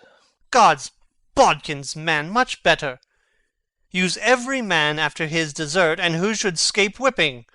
Use them after your own honour and dignity. The less they deserve, the more merit is in your bounty. Take them in. Come, sirs. Follow him. Friends, we'll hear a play tomorrow. Exit Polonius with all players but the first. Dost thou hear me, old friend? Can you play the murder of Gonzago? Ay, my lord. We'll ha't tomorrow night. You could, for a need, study a speech of some 12 or 16 lines, which I would set down and insert in't, could you not? Ay, my lord. Very well. Follow that lord, and look you, mock him not. Exit first player. My good friends, I'll leave you till night. You are welcome to Elsinore. Good my lord. Ay so, God be with ye. Exeunt Rosencrantz and Guildenstern. Now I am alone. Oh, what a rogue and peasant slave am I! Is it not monstrous that this player here, but in a fiction, in a dream of passion, could force his soul so to his own conceit that from her working all his visage wand, tears in his eyes, distraction in his aspect, a broken voice, and his whole function suiting with forms to his conceit, and all for nothing, for Hecuba. What's Hecuba to him, or he to Hecuba, that he should weep for her? What would he do? Had he the motive and cue for passion that I have? He would drown the stage with tears, and cleave the general ear with horrid speech, make mad the guilty and appall the free, confound the ignorant, and amaze indeed the very faculties of eyes and ears. Yet I, a dull and muddy-mettled rascal, peak, like Jonah dreams, unpregnant of my cause, and can say nothing. Oh, not for a king upon whose property and most dear life a damned defeat was made. Am I a coward? Who calls me villain? Breaks my pate across, plucks off my beard and blows it in my face, tweaks me by the nose, gives me the lie, the throat as deep as to the lungs. Who does me this? Ha! Swoons. I should take it. For it cannot be but I am pigeon-livered and lack gall to make oppression bitter. Or ere this I should have fatted all the region's kites with this slave's offal. Bloody, bawdy villain. Remorseless, treacherous, lecherous, kindless villain of vengeance! Oh, why, what an ass am I! This is most brave. That I, the son of a dear father, murdered, prompted to my revenge by heaven and hell, must, like a whore, unpack my heart with words and fall a cursing like a very drab scullion. Fie upon't foe. About my brain. I have heard that guilty creatures sitting at a play have by the very cunning of the scene been struck so to the soul that presently they have proclaimed their malefactions. For murder, though it have no tongue, will speak with most miraculous organ. I'll have these players play something like the murder of my father before mine uncle. I'll observe his looks. I'll tend him to the quick. If he but blench, I know my course. A spirit that I have seen may be the devil, and the devil hath power to assume a pleasing shape, yea, and perhaps out of my weakness and my melancholy, as he is very potent with such spirits, abuses me to damn me. Oh, I'll have grounds more relative than this. The place, the thing wherein I'll catch the conscience of the king. Exit. End of Act 2. Act 3, Scene 1. A room in the castle. Enter King Claudius, Queen Gertrude, Polonius, Ophelia, Rosencrantz, and Guildenstern. And can you, by no drift of circumstance, get from him why he puts on this confusion, grating so harshly all his days of quiet with turbulent and dangerous lunacy? He does confess he feels himself distracted, but from what cause he will by no means speak. Nor do we find him forward to be sounded, but with a crafty madness keeps aloof when we would bring him on to some confession of his true state. Did he receive you well? Most like a gentleman. But with much forcing of his disposition. Niggard of question, but of our demands, most free in his reply. Did you essay him to any pastime? Madam, it so fell out that certain players we o'erwrought on the way, of these we told him, and there did seem in him a kind of joy to hear of it. They are about the court, and, as I think, they have already ordered this night to play before him. 'Tis most true, and he beseeched me to entreat your majesties to hear and see the matter. With all my heart, and it doth much content me to hear him so inclined. Good gentlemen, give him a further edge, and drive his purpose on to these delights. We shall, my lord. Exeunt Rosencrantz and Guildenstern.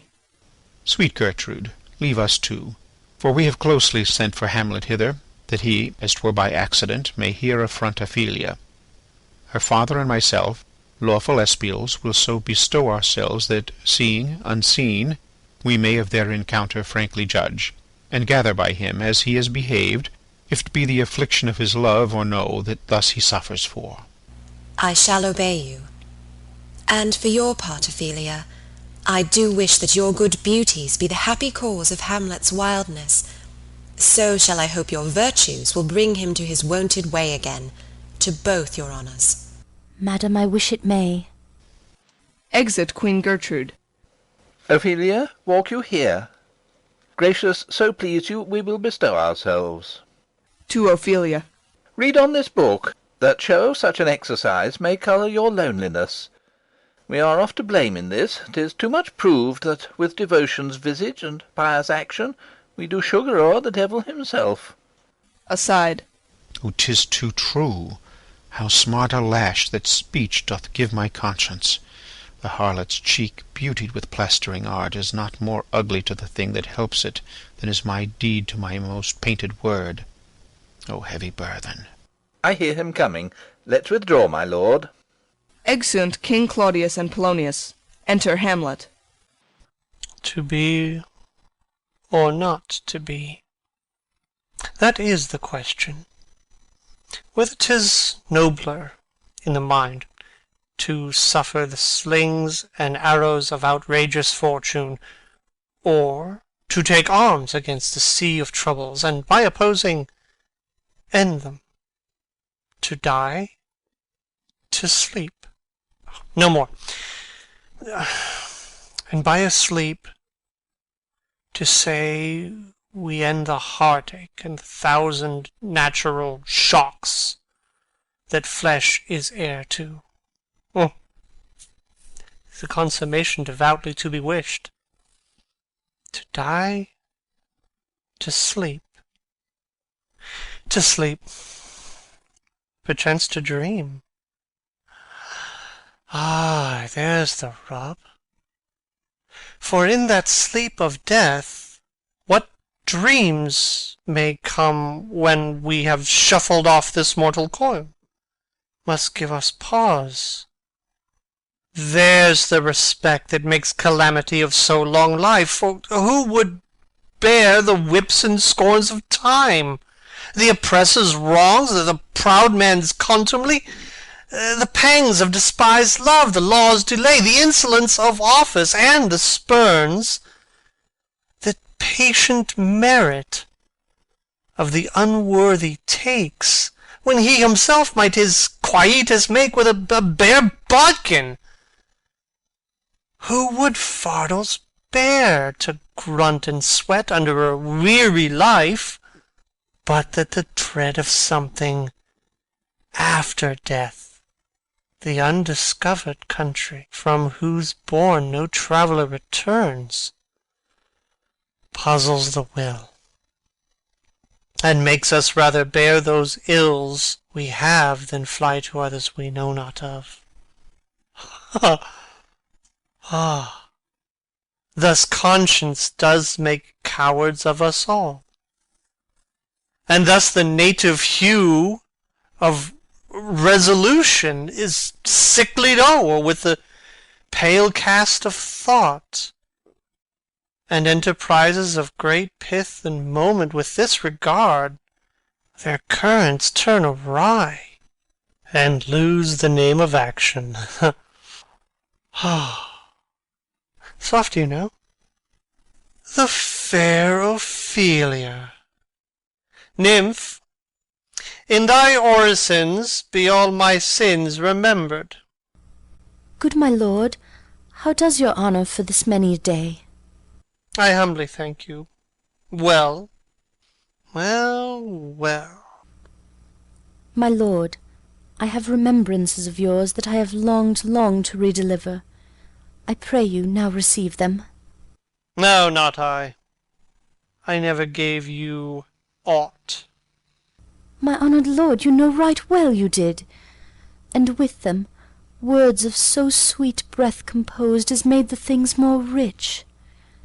Their perfume lost, take these again, for to the noble mind rich gifts wax poor when givers prove unkind. There, my lord. Ha ha! Are you honest? My lord? Are you fair? What means your lordship? That if you be honest and fair, your honesty should admit no discourse to your beauty. Could beauty, my lord, have better commerce than with honesty? Ay, truly. For the power of beauty will sooner transform honesty from what it is to a bawd than the force of honesty can translate beauty into his likeness. This was sometime a paradox, but now the time gives it proof. I did love you once. Indeed, my lord, you made me believe so. You should not have believed me, for virtue cannot so inoculate our old stock, but we shall relish of it. I loved you not. I was the more deceived. Get thee to a nunnery. Why wouldst thou be a breeder of sinners? I am myself indifferent honest, and yet I could accuse me of such things that it were better my mother had not borne me.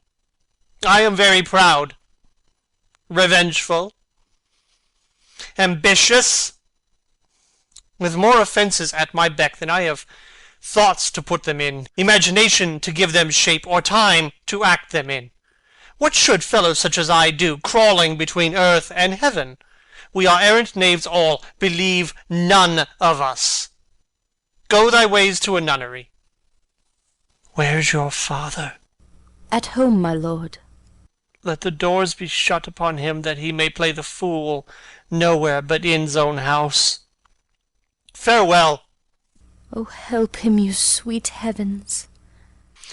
If thou dost marry, I'll give thee this plague for thy dowry. Be thou as chaste as ice, as pure as snow, thou shalt not escape calumny. Get thee to a nunnery. Go. Farewell. Or if thou wilt needs marry, marry a fool, for wise men know well enough what monsters you make of them. To a nunnery. Go. And quickly too. Farewell. O heavenly powers, restore him. I have heard of your paintings too, well enough. God has given you one face, and you make yourselves another. You jig, you amble, and you lisp, and nickname God's creatures, and make your wantonness your ignorance. Go to, I'll no more on't, it hath made me mad. I'll say we will have no more marriages. Those that are married already, all but one, shall live. The rest shall keep as they are. To a nunnery. Go. Exit Hamlet. Oh, what a noble mind is here o'erthrown! The courtiers, soldiers, scholars, eye, tongue, sword, the expectancy and rose of the fair state, the glass of fashion, and the mould of form, the observed of all observers quite down. And I, of ladies most dejected and wretched, that sucked the honey of his music vows, now see that noble and most sovereign reason, like sweet bells jangled out of tune and harsh, that unmatched form and feature of blown youth blasted with ecstasy. Oh, woe is me! To have seen what I have seen, see what I see. Re-enter King Claudius and Polonius. Love, his affections do not that way tend, nor what he spake, though it lacked form a little, was not like madness. There's something in his soul, o'er which his melancholy sits on brood, and I do doubt the hatch and the disclose will be some danger, which for to prevent I have in quick determination thus set it down. He shall with speed to England, for the demand of our neglected tribute, haply the seas and countries different with variable objects shall expel this something settled matter in his heart, whereon his brain still beating puts him thus from fashion of himself. What think you on it?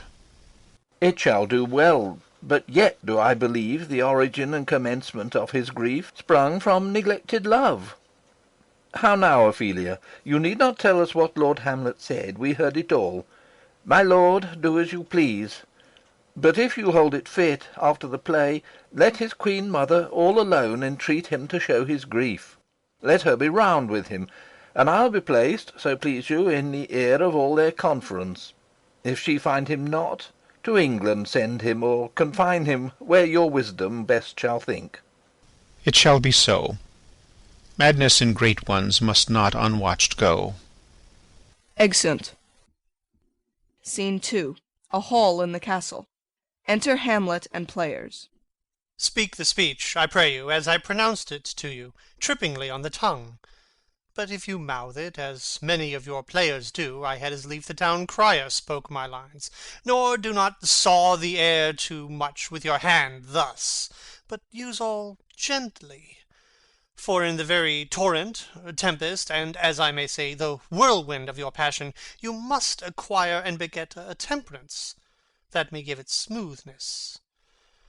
Oh, it offends me to the soul to hear a robustious, periwig-pated fellow tear a passion to tatters, to very rags, to split the ears of the groundlings, who for the most part are capable of nothing but inexplicable dumb shows and noise.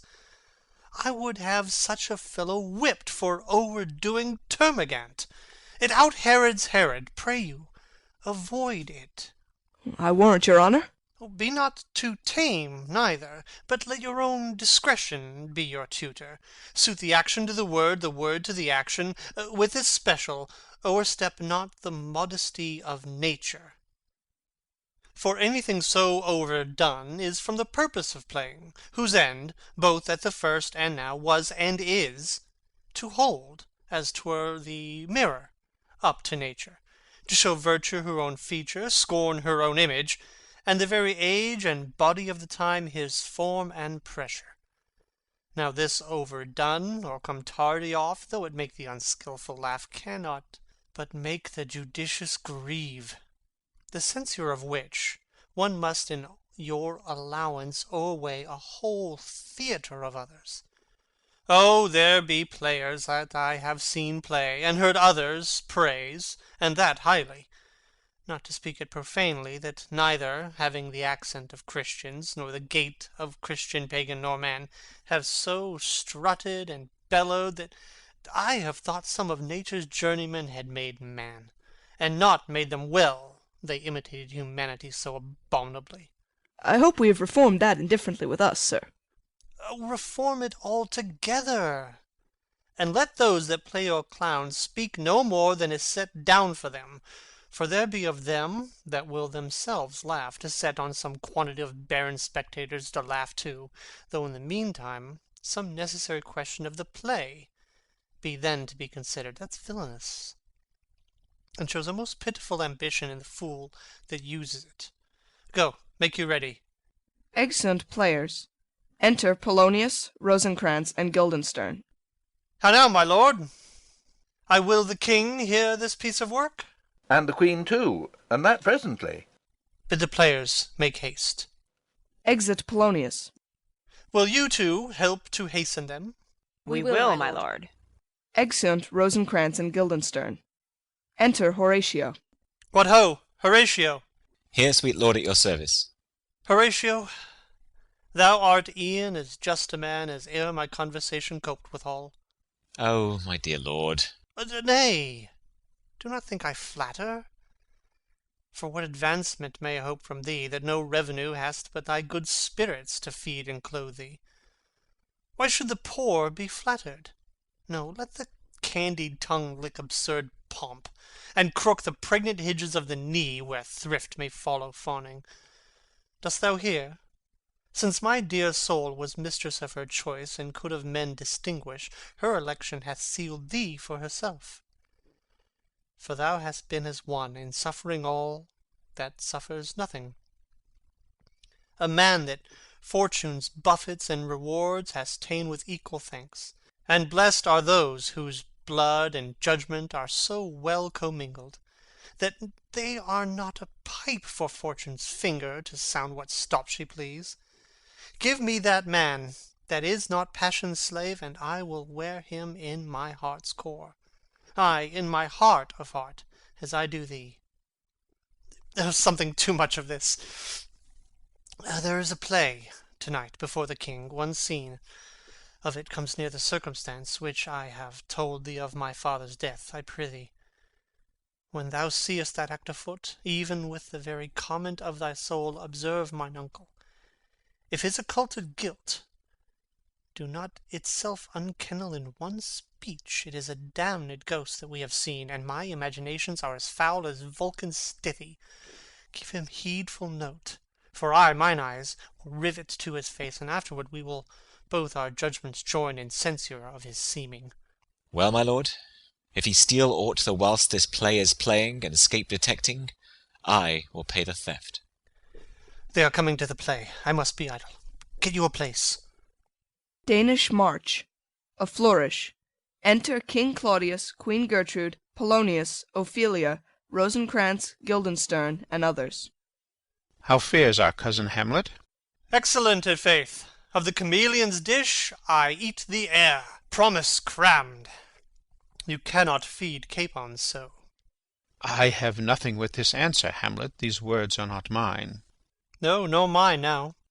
To Polonius. My lord, you once played at the university, you say? That did I, my lord, and was accounted a good actor. What did you enact? I did act Julius Caesar. I was killed i' the Capitol. Brutus killed me. It was a brute part of him to kill so capital a calf there. Be the players ready? Ay, my lord. They stay upon your patience. Come hither, my dear Hamlet. Sit by me. No, good mother. Here's metal more attractive. To King Claudius. Oh, ho, do you mark that? Lady, shall I lie in your lap? Lying down at Ophelia's feet. No, my lord. I mean my head upon your lap. Ay, my lord. Do you think I meant country matters? I think nothing, my lord. It's a fair thought to lie between maids' legs. What is, my lord? Nothing. You are merry, my lord. Who? I? Ay, my lord. God, you're only jig-maker. What should a man do but be merry? For look you, how cheerfully my mother looks, and my father died within these 2 hours. Nay, 'tis twice 2 months, my lord. So long.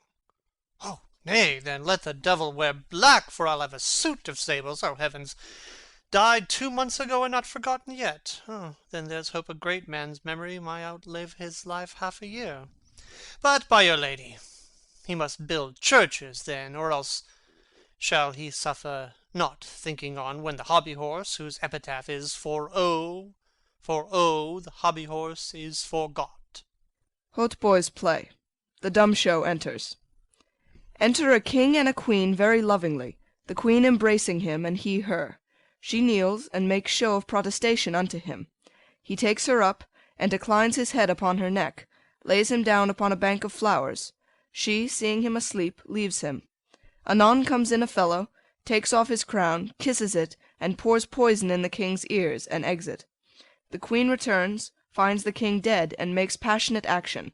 The poisoner, with some 2 or 3 mutes, comes in again, seeming to lament with her. The dead body is carried away. The poisoner woos the queen with gifts. She seems loath and unwilling a while, but in the end accepts his love. Exeunt. What means this, my lord? Mary, this is Mitching Maleko. It means mischief. Belike this show imports the argument of the play. Enter Prologue. We shall know by this fellow. The players cannot keep counsel, they'll tell all. Will he tell us what this show meant? Ay, or any show that you'll show him. Be not you ashamed to show. He'll not shame to tell you what it means.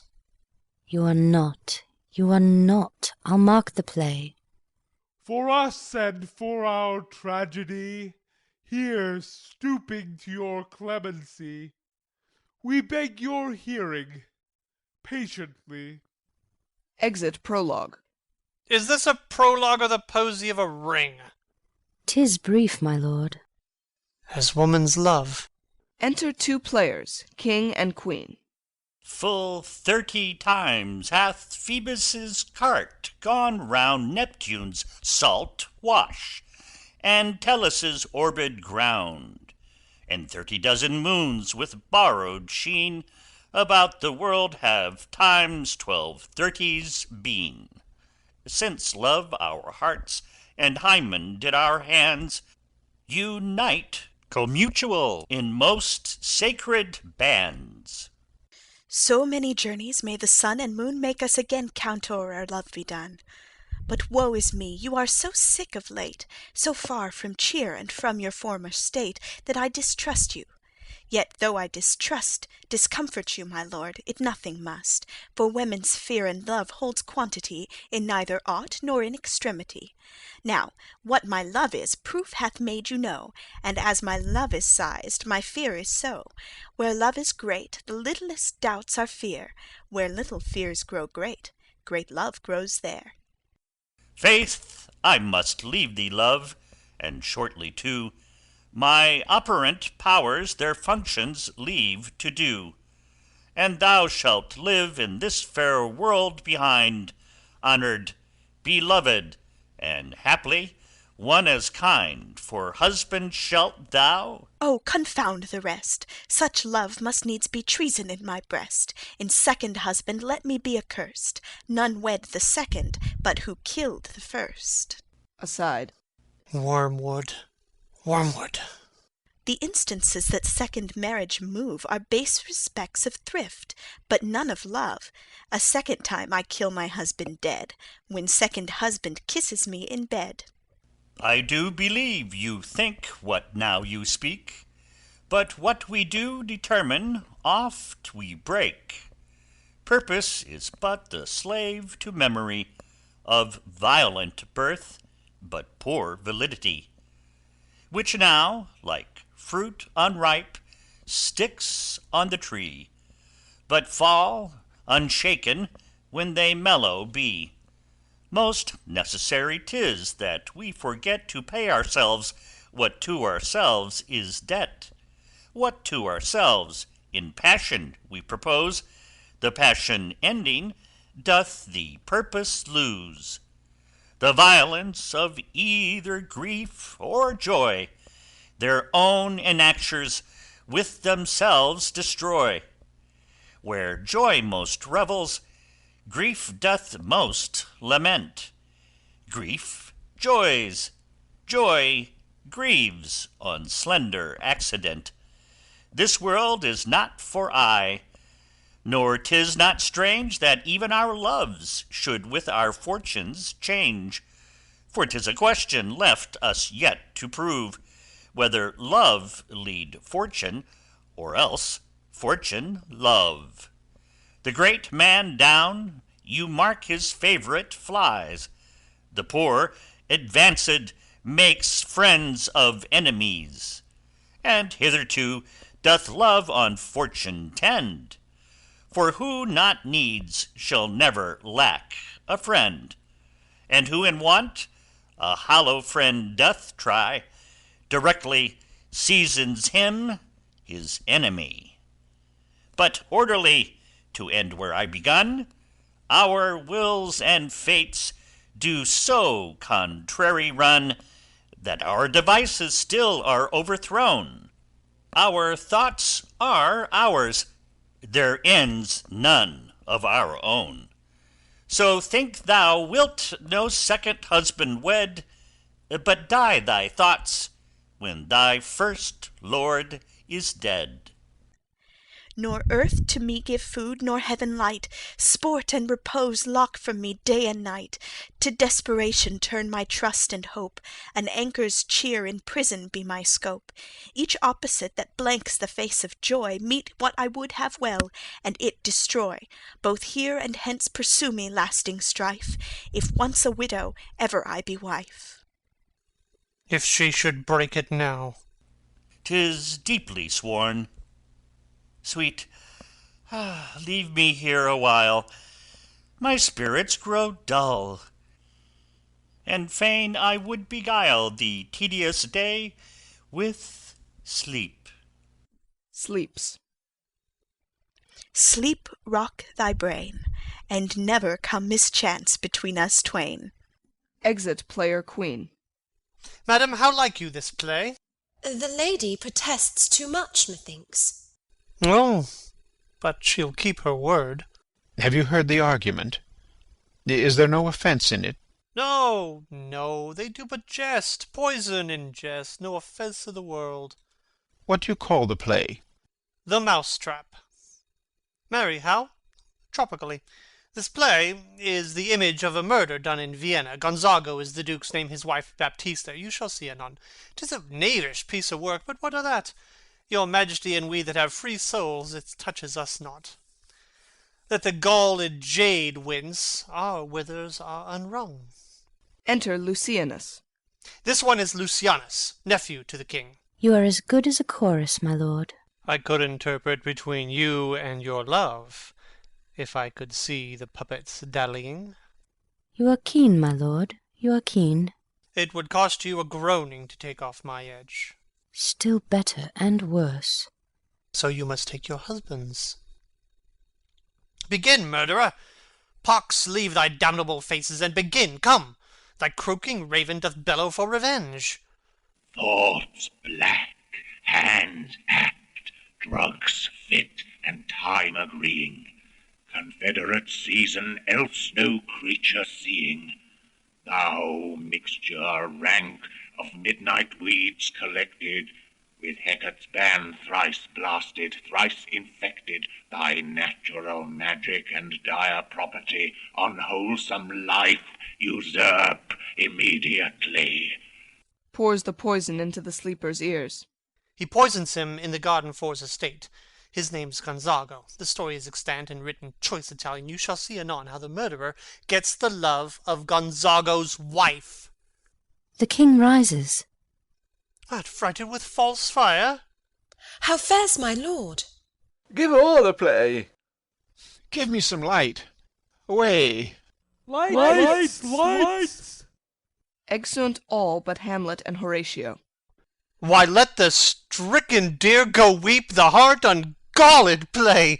For some must watch, while some must sleep, so runs the world away. Would not this, sir, and a forest of feathers, if the rest of my fortunes turn Turk with me, with 2 provincial roses on my razed shoes, get me a fellowship in a cry of players, sir? Half a share. A whole one, I. For thou dost know, O Damon dear, this realm dismantled was of Jove himself, and now reigns here a very, very Pajock. You might have rhymed.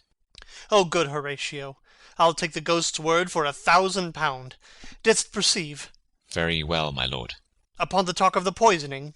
I did very well note him. No, Come, some music! Come, the recorders! For if the king like not the comedy, why then belike he likes it not, perdie. Come, some music! Re-enter Rosencrantz and Guildenstern.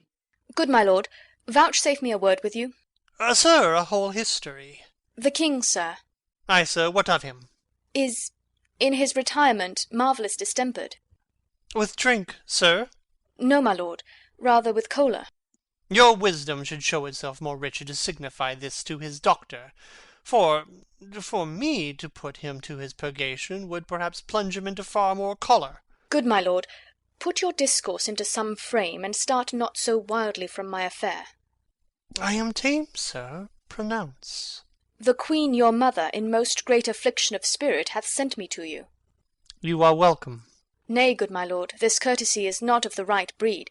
If it shall please you to make me a wholesome answer, I will do your mother's commandment.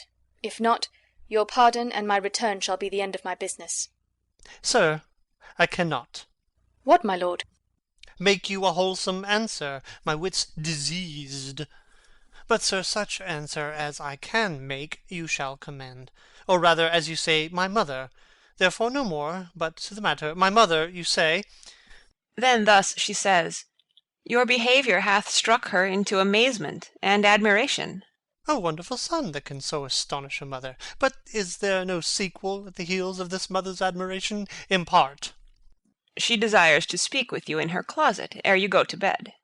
We shall obey, were she 10 times our mother. Have you any further trade with us? My lord, you once did love me. So I do still, by these pickers and stealers. Good my lord, what is the cause of your distemper? You do surely bar the door upon your own liberty, if you deny your griefs to your friend. Sir, I lack advancement. How can that be, when you have the voice of the king himself for your succession in Denmark? Ay, but, sir, while the grass grows, the proverb is something musty. Re-enter players with recorders. Oh, the recorders! Here, let me see one. To withdraw with you, why do you go about to recover the wind of me, as you would drive me into a toil? O my lord, if my duty be too bold, my love is too unmannerly. I do not well understand that. Will you play upon this pipe? My lord, I cannot. I pray you. Believe me, I cannot. I do beseech you. I know no touch of it, my lord. 'Tis as easy as lying. Govern these ventages with your fingers and thumb, give it breath with your mouth, and it will discourse most eloquent music. Look you, these are the stops. But these cannot I command to any utterance of harmony. I have not the skill. Why, look you now, how unworthy a thing you make of me. You would play upon me, you would seem to know my stops, you would pluck out the heart of my mystery, you would sound me from my lowest note to the top of my compass, and there is much music, excellent voice, in this little organ, yet cannot you make it speak. Splud, do you think I am easier to be played on than a pipe? Call me what instrument you will, though you can fret me, you cannot play upon me. Enter Polonius. God bless you, sir. My lord, The Queen would speak with you, and presently. Do you see yonder cloud that's almost in the shape of a camel? By the mass, and 'tis like a camel indeed. Methinks it is like a weasel. It is backed like a weasel. Or like a whale? Very like a whale. Then I will come to my mother by and by. They fool me to the top of my bent. I will come by and by. I will say so. By and by is easily said. Exit Polonius. Leave me, friends. Exeunt all but Hamlet. 'Tis now the very witching time of night, when churchyards yawn and hell itself breathes out contagion to this world. Now could I drink hot blood, and do such bitter business as the day would quake to look on. Soft to my mother. O heart, lose not thy nature. Let not ever the soul of Nero enter this firm bosom. Let me be cruel, not unnatural. I will speak daggers to her, but use none. My tongue and soul in this be hypocrites. How in my words soever she be shent, to give them seals never, my soul, consent. Exit. Scene 3. A room in the castle. Enter King Claudius, Rosencrantz, and Guildenstern. I like him not, nor stands it safe with us to let his madness range. Therefore prepare you. I your commission will forthwith dispatch, and he to England shall along with you. The terms of our estate may not endure hazards so dangerous as doth hourly grow out of his lunacies. We will ourselves provide. Most holy and religious fear it is to keep those many, many bodies safe that live and feed upon your majesty. The single and peculiar life is bound with all the strength and armour of the mind to keep itself from noyance, but much more that spirit upon whose weal depend and rest the lives of many. The cease of majesty dies not alone, but, like a gulf, doth draw what's near with it. It is a massy wheel fixed on the summit of the highest mount, to whose huge spokes 10,000 lesser things are morticed and adjoined, which, when it falls, each small annexment, petty consequence attends the boisterous ruin. Never alone did the king sigh, but with a general groan. Arm you, I pray you, to the speedy voyage, for we will fetters put upon this fear, which now goes too free-footed. We will haste us. Exeunt Rosencrantz and Guildenstern. Enter Polonius. My lord, he's going to his mother's closet. Behind the arras I'll convey myself to hear the process. I'll warrant she'll tax him home.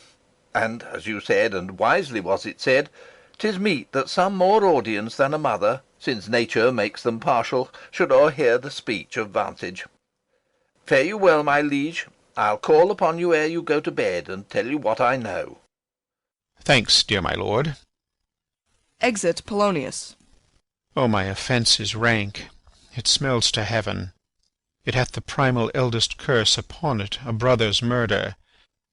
Pray can I not, though inclination be as sharp as will, my stronger guilt defeats my strong intent, and like a man to double business bound, I stand in pause where I shall first begin, and both neglect. What if this cursed hand were thicker than itself with brother's blood? Is there not rain enough in the sweet heavens to wash it white as snow? Whereto serves mercy but to confront the visage of offence? And what's in prayer but this twofold force to be forestalled ere we come to fall, or pardoned being down? Then I'll look up. My fault is past. But, oh, what form of prayer can serve my turn? Forgive me my foul murder. That cannot be, since I am still possessed of those effects for which I did the murder, my crown, mine own ambition, and my queen. May one be pardoned and retain the offence? In the corrupted currents of this world, offence's gilded hand may shove by justice, and oft 'tis seen the wicked prize itself buys out the law. But 'tis not so above. There is no shuffling. There the action lies in his true nature, and we ourselves compelled, even to the teeth and forehead of our faults, to give in evidence. What then? What rests? Try what repentance can, what can it not? Yet what can it when one cannot repent? O wretched state! O bosom black as death! O limed soul that struggling to be free art more engaged! Help, angels!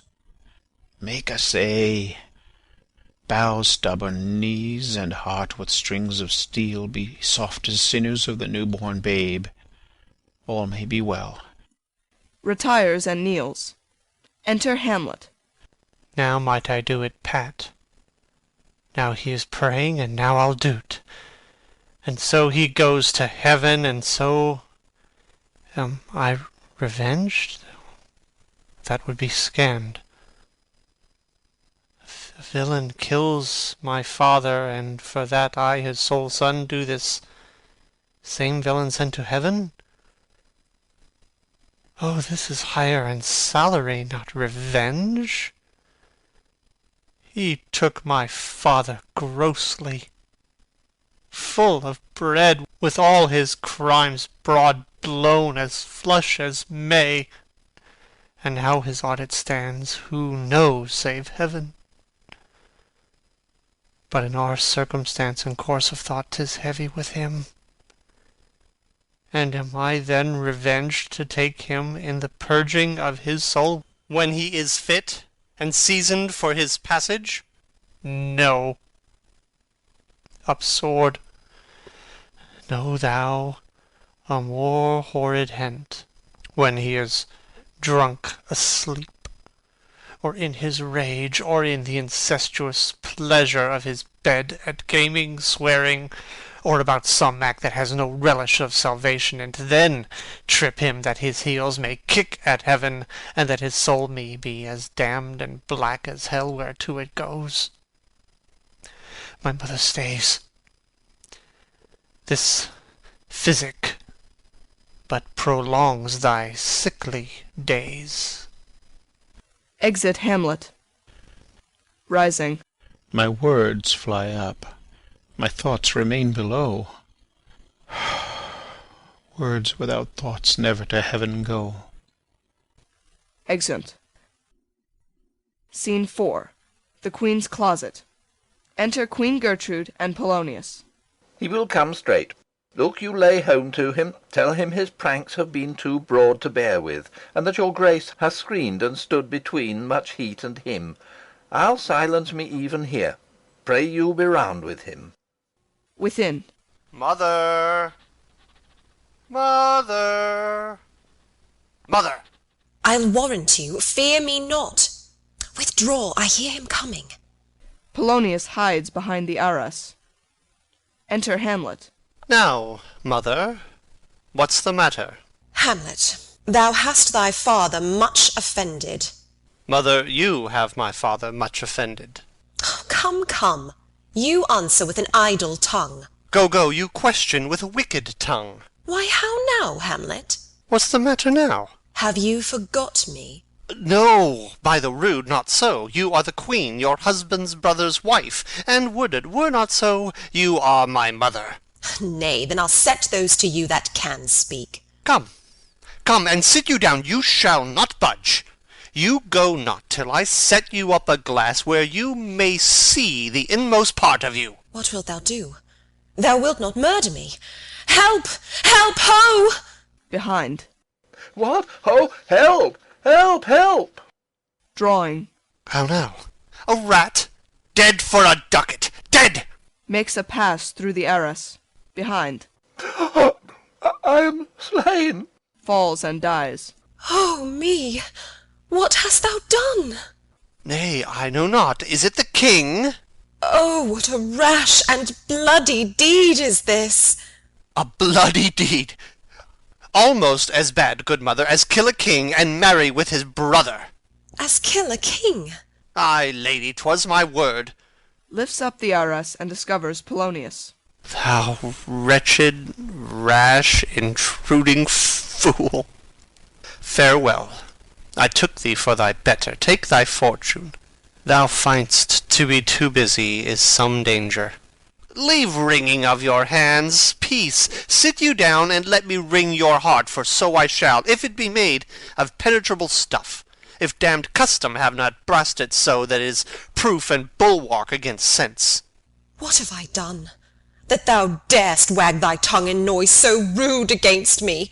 Such an act that blurs the grace and blush of modesty, calls virtue hypocrite, takes the rose from the fair forehead of an innocent love, and sets a blister there, makes marriage vows as false as divers oaths. Oh, such a deed, as from the body of contraction plucks the very soul, and sweet religion makes a rhapsody of words, heaven's face doth glow. Yea, this solidity and compound mass, with tristal visage, as against the doom, is thought sick at the act. Ah me, what act, that roars so loud and thunders in the index? Look here, upon this picture, and on this, the counterfeit presentment of two brothers. See what a grace was seated on this brow. Hyperion's curls, the front of Jove himself, an eye like Mars to threaten and command, a station like the herald Mercury, new lighted on a heaven-kissing hill, a combination and a form indeed, where every god did seem to set his seal, to give the world assurance of a man. This was your husband. Look you now, what follows. Here is your husband, like a mildewed ear, blasting his wholesome brother. Have you eyes? Could you on this fair mountain leave to feed and batten on this moor? Have you eyes? You cannot call it love, for at your age the heyday in the blood is tame. It's humble, and waits upon the judgment. And what judgment would step from this to this? Sense, sure you have, else could you not have motion? But sure that sense is apoplexed.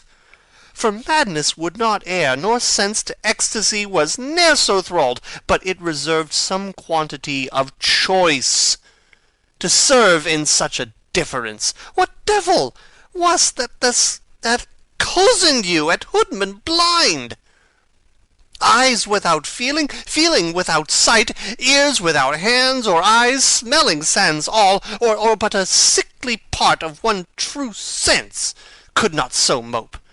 Oh, shame, where is thy blush? Bilious hell, if thou canst mutine in a matron's bones to flaming youth, let virtue be as wax, and melt in her own fire. Proclaim no shame when the compulsive ardour gives the charge, since frost itself as actively doth burn, and reason panders will. O Hamlet, speak no more.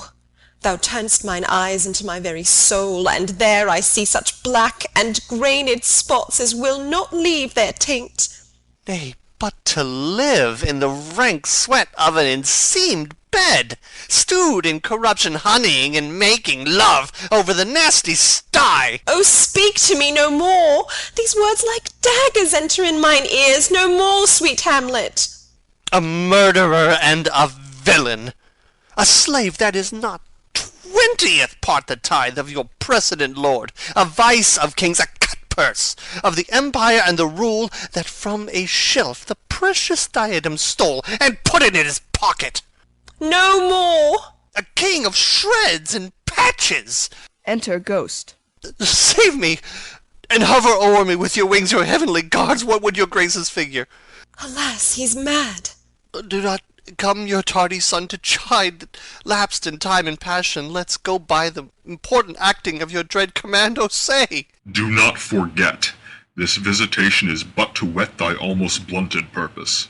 But look, amazement on thy mother sits, oh step between her and her fighting soul. Conceit in weakest bodies strongest works. Speak to her, Hamlet. How is't with you, lady? Alas, how is't with you, that you do bend your eye on vacancy, and with the incorporeal air do hold discourse? For that your eyes your spirits wildly peep, and, as the sleeping soldiers in the alarm, your bedded hairs, like life and excrement, start up and stand on end. O gentle sun, upon the heat and flame of thy distemper sprinkle cool patience. Whereon do you look? On him, on him! Look you, how pale he glares! His form and cause conjoined, preaching to stones would make them capable. Do not look upon me! Lest with piteous action you convert my stern effects, then what I have to do will want true colour, tears perchance for blood. To whom do you speak this? Do you see nothing there? Nothing at all, yet all that is I see. Nor did you nothing hear? No, nothing but ourselves. Oh, look you there! How it steals away my father in his habit as he lived. Look where he goes, even now, out at the portal. Exit Ghost. This is the very coinage of your brain. This bodiless creation ecstasy is very cunning in. Ecstasy? My pulse, as yours, doth temperately keep time, and makes as healthful music. It is not madness that I have uttered. Bring me to the test, and I the matter will reword. Which madness would gamble from? Mother, for love of grace, lay not that mattering unction to your soul, that not your trespass, but my madness speaks. It will but skin and film the ulcerous place, while rank corruption, mining all within, infects unseen. Confess yourself to heaven. Repent what's past, avoid what is to come, and do not spread the compost on the weeds to make them ranker. Forgive me this my virtue, for in the fatness of these pursy times, virtue itself of vice must pardon beg. Yea, curb and woo, for leave to do him good. O Hamlet, thou hast cleft my heart in twain. Oh, throw away the worser part of it, and live the purer with the other half. Good night. But go not to my uncle's bed. Assume a virtue if you have it not. That monster custom, who all sense doth eat, of habit's devil is angel, yet in this, that to the use of actions fair and good he likewise gives a frock or livery that is aptly put on. Refrain to-night, and that shall lend a kind of easiness to the next abstinence, the next more easy, for use almost can change the stamp of nature, and either curb the devil, or throw him out with wondrous potency. Once more, good night, and when you are desirous to be blessed, I blessing beg of you. For this same Lord, pointing to Polonius, I do repent. But heaven hath pleased it so to punish me with this and this with me, that I must be their scourge and minister. I will bestow him, and will answer well the death I gave him. So again, good night. I must be cruel, only to be kind. Thus bad begins, and worse remains behind. One word more, good lady. What shall I do? Not this, by no means that I bid you do. Let the bloat king tempt you again to bed, pince wanton on your cheek, call you his mouse, and let him for a pair of reechy kisses, or paddling in your neck with his damned fingers, make you to ravel all this matter out, that I essentially am not in madness, but mad in craft. 'Twere good you let him know, for who that's but a queen fair, sober, wise, would from a paddock, from a bat, a jib, such dear concernings hide? Who would do so? No. In despite of sense and secrecy, unpeg the basket on the house's top. Let the birds fly, and, like the famous ape, to try conclusions, in the basket creep and break your own neck down. Be thou assured, if words be made of breath, and breath of life, I have no life to breathe what thou hast said to me. I must to England. You know that. Alack, I had forgot. 'Tis so concluded on. There's letters sealed. And my two schoolfellows, whom I trust as I will adders fanged, they bear the mandate. They must sweep my way, and marshal me to knavery. Let it work. For 'tis the sport to have the engineer hoist with his own petard. And shall go hard, but I will delve 1 yard below their minds, and blow them at the moon. Oh, 'tis most sweet when in one line 2 crafts directly meet. This man shall set me packing. I'll lug the guts into the neighbor room. Mother, good night. Indeed, this counselor is now most still, most secret, and most grave, who was in life a foolish, prating knave. Come, sir, to draw toward an end with you. Good night, mother. Exeunt severally, Hamlet dragging in Polonius. End of Act 3. Act 4, Scene 1. A room in the castle. Enter King Claudius, Queen Gertrude, Rosencrantz, and Guildenstern. There's matter in these sighs, these profound heaves. You must translate. 'Tis fit we understand them. Where is your son? Bestow this place on us a little while. Exeunt Rosencrantz and Guildenstern. Ah, my good lord, what have I seen tonight? What, Gertrude? How does Hamlet? Mad, as the sea and wind, when both contend which is the mightier. In his lawless fit, behind the arras hearing something stir, whips out his rapier, cries, "A rat! A rat!" and in this brainish apprehension kills the unseen good old man. Oh, heavy deed! It had been so with us had we been there. His liberty is full of threats to all, to you yourself, to us, to every one.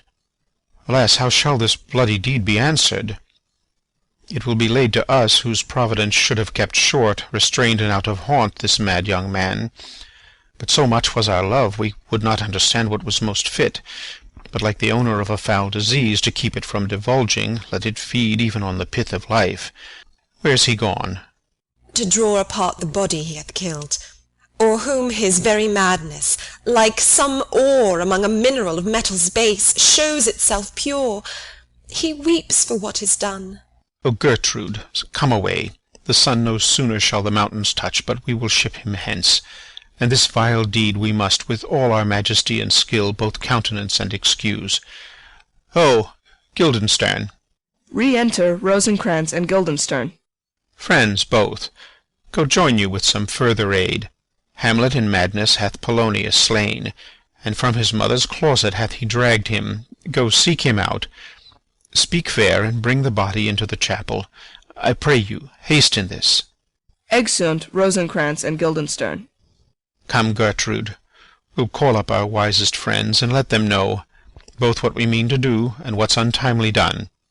Oh, come away, my soul is full of discord and dismay. Exeunt. Scene 2. Another room in the castle. Enter Hamlet. Safely stowed. Within. Hamlet! Lord Hamlet! What noise? Who calls on Hamlet?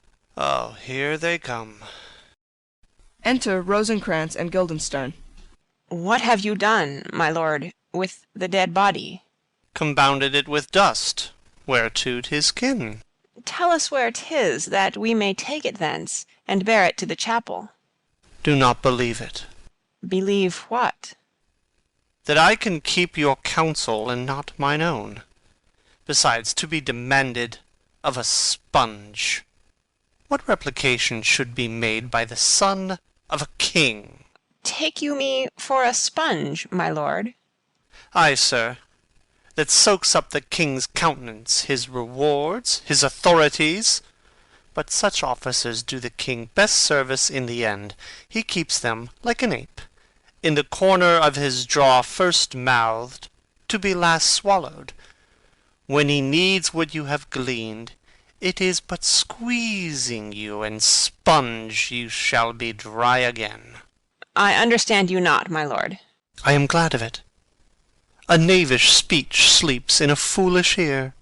My lord, you must tell us where the body is, and go with us to the king. The body is with the king, but the king is not with the body. The king is a thing... A thing, my lord? Of nothing. Bring me to him. Hide, fox, and all after! Exeunt.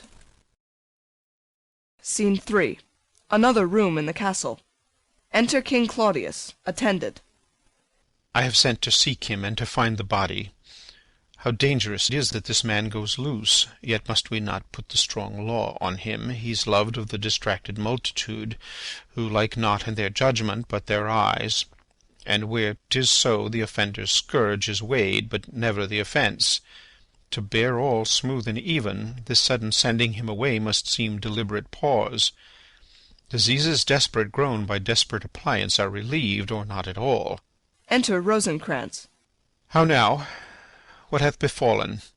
Where the dead body is bestowed, my lord, we cannot get from him. But where is he? Without, my lord, guarded, to know your pleasure. Bring him before us. Ho, Guildenstern! Bring in my lord. Enter Hamlet and Guildenstern. Now, Hamlet, where's Polonius? At supper. At supper? Where? Not where he eats, but where he is eaten. A certain convocation of politic worms are e'en at him. Your worm is your only emperor for diet. We fat all creatures else to fat us, and we fat ourselves for maggots.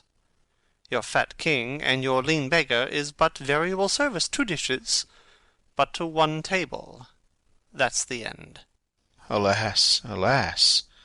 A man may fish with the worm that hath ate of a king, and cat of the fish that hath fed of that worm. What dost thou mean by this? Nothing, but to show you how a king may go a progress through the guts of a beggar. Where is Polonius? In heaven? Send hither to see. If your messenger find him not there, seek him in the other place yourself. But indeed, if you find him not within this month, you shall nose him as you go up the stairs into the lobby. Go seek him there. To some attendants. He will stay till ye come. Exeunt attendants. Hamlet, this deed for thine especial safety, which we do tender, as we dearly grieve for that which thou hast done, must send thee hence, with fiery quickness. Therefore prepare thyself. The bark is ready, and the wind at help. The associates tend, and everything is bent for England. For England? Ay, Hamlet. Good. So is't, if thou knew'st our purposes. I see a cherub that sees them. But come, for England! Farewell, dear mother. Thy loving father, Hamlet. My mother. Father and mother is man and wife is one flesh, and so my mother. Come, for England. Exit Hamlet. Follow him at foot. Tempt him with speed aboard. Delay it not. I'll have him hence to-night. Away, for everything is sealed and done, that else leans on the affair. Pray you, make haste. Exeunt Rosencrantz and Guildenstern.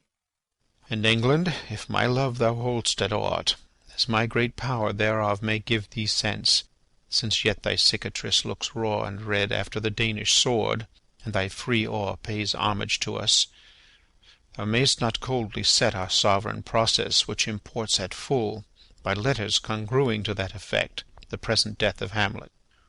Do it, England, for like the hectic in my blood he rages, and thou must cure me, till I know 'tis done, however my haps, my joys were ne'er begun.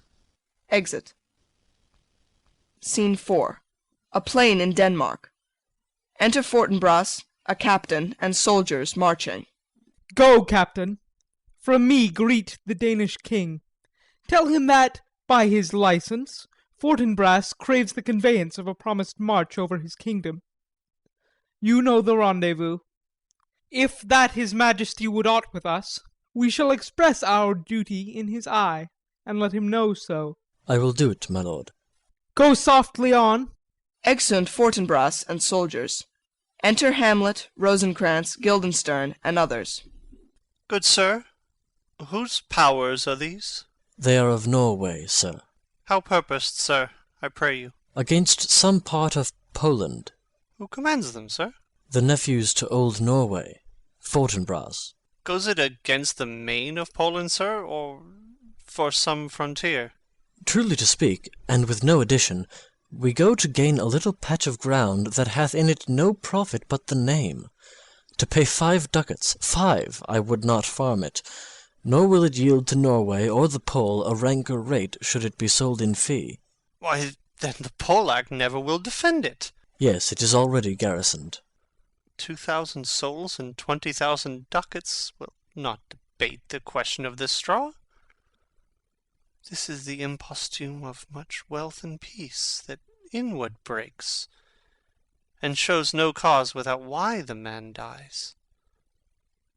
I humbly thank you, sir. God be with you, sir. Exit Captain. Wilt please you go, my lord? I'll be with you straight. Go a little before. Exeunt all except Hamlet. How all occasions do inform against me and spur my dull revenge. What is a man, if his chief good and market of his time be but to sleep and feed? A beast, no more? Sure he that made us with such large discourse looking before and after gave us not that capability and godlike reason to fust in us unused? Now whether it be bestial oblivion or some craven scruple of thinking too precisely on the event, a thought which, quartered, hath but 1 part wisdom and ever 3 part coward, I do not know why yet I live to say this thing's to do. Sith I have cause and will and strength and means to do't. Examples gross as earth exhort me. Witness this army of such mass and charge, led by a delicate and tender prince, whose spirit with divine ambition puffed makes mouths at the invisible event, exposing what is mortal and unsure to all that fortune, death, and danger dare, even for an eggshell. Rightly to be great is not to stir without great argument, but greatly to find quarrel in a straw when honour's at the stake. How stand I then that have a father killed, a mother stained, excitements of my reason and my blood, and let all sleep, while to my shame I see the imminent death of 20,000 men, that for a fantasy and trick of fame go to their graves like beds, fight for a plot whereon the numbers cannot try the cause, which is not tomb enough incontinent to hide the slain. Oh, from this time forth my thoughts be bloody, or be nothing worth. Exit. Scene 5. Elsinore. A room in the castle. Enter Queen Gertrude, Horatio, and a gentleman. I will not speak with her. She is importunate, indeed distract. Her mood will needs be pitied. What would she have?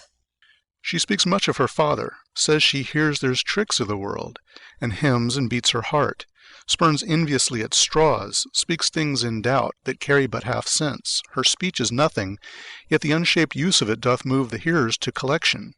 They aim at it, and botch the words up fit to their own thoughts, which, as her winks and nods and gestures yield them, indeed would make one think there might be thought, though nothing sure, yet much unhappily.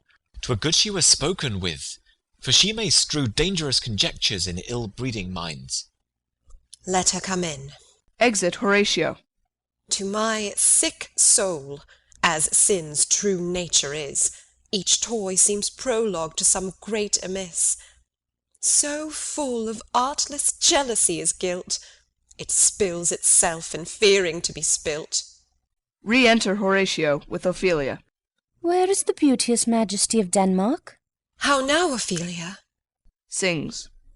How should I your true love know from another one? By his cockle hat and staff, and his sandal shoon. Alas, sweet lady, what imports this song? Say you? Nay, pray you mark. Sings. He is dead and gone, lady, he is dead and gone. At his head a grass-green turf, at his heels a stone. Nay, but Ophelia! Pray you, mark. Sings. White his shroud as the mountain snow. Enter King Claudius. Alas, look here, my lord. Sings. Larded with sweet flowers, which bewept to the grave did go, with true love showers. How do you, pretty lady? Well, God ild you. They say the owl was a baker's daughter. Lord, we know what we are, but not what we may be. God be at your table. Conceit upon her father. Pray you, let's have no words of this. But when they ask you what it means, say you this. Sings. Tomorrow is St. Valentine's Day, all in the morning betime, and I a maid at your window to be your Valentine. Then up he rose and donned his clothes, and up the chamber door, let in the maid that out a maid never departed more. Pretty Ophelia. Indeed, allow without an oath, I'll make an end on't. Sings. By Jes and by St. Charity, alack and fie for shame, young men will do it if they come to it, by cock they are to blame. Quoth she, before you tumbled me, you promised me to wed.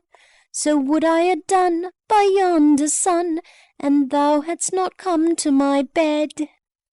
How long hath she been thus? I hope all will be well. We must be patient, but I cannot choose but weep, to think they should lay him in the cold ground.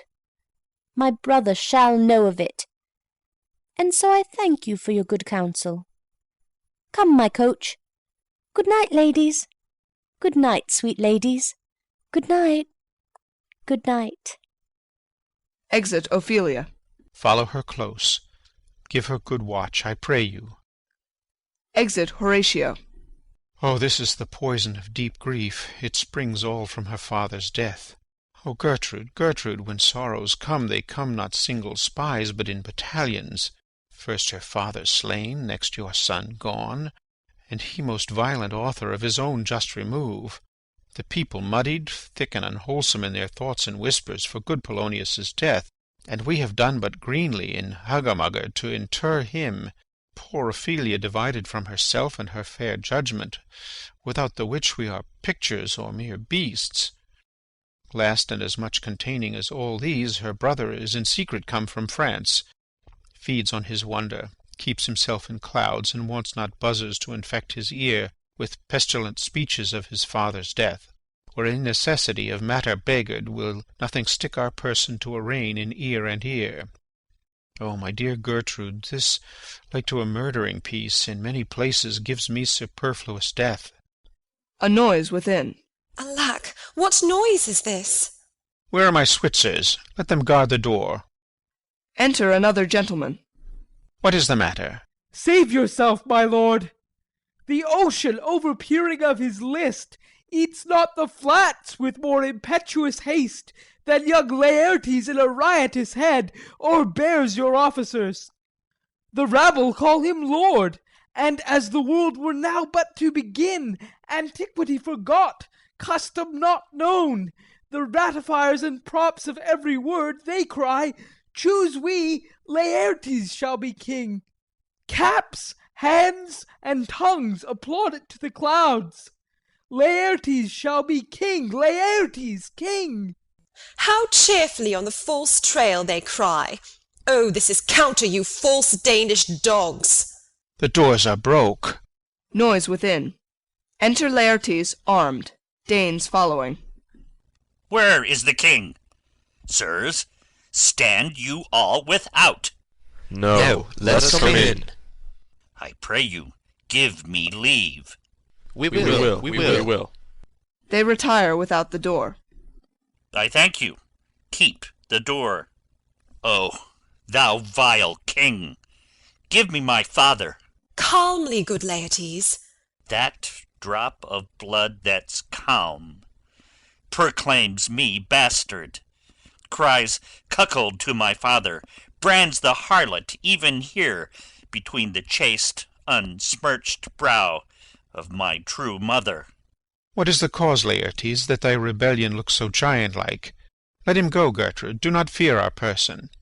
There such divinity doth hedge a king, that treason can but peep to what it would, acts little of his will.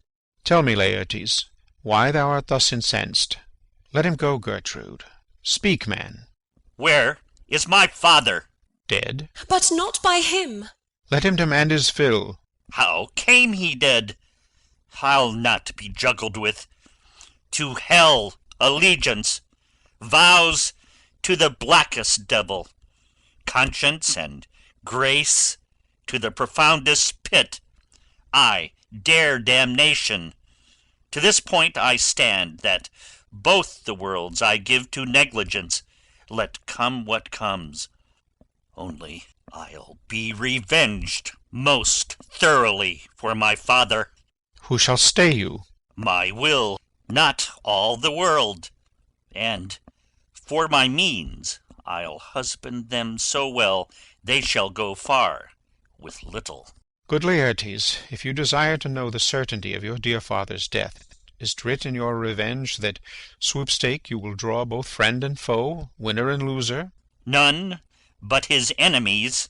Will you know them then? To his good friends thus wide I'll ope my arms, and like the kind life-rendering pelican, repast them with my blood. Why, now you speak like a good child and a true gentleman. That I am guiltless of your father's death, and am most sensible in grief for it, it shall as level to your judgment pierce as day does to your eye. Within. Let her come in. How now? What noise is that? Re-enter Ophelia. Oh, heat, dry up my brains. Tears 7 times salt burn out the sense and virtue of mine eye. By heaven, thy madness shall be paid by weight, till our scale turn the beam.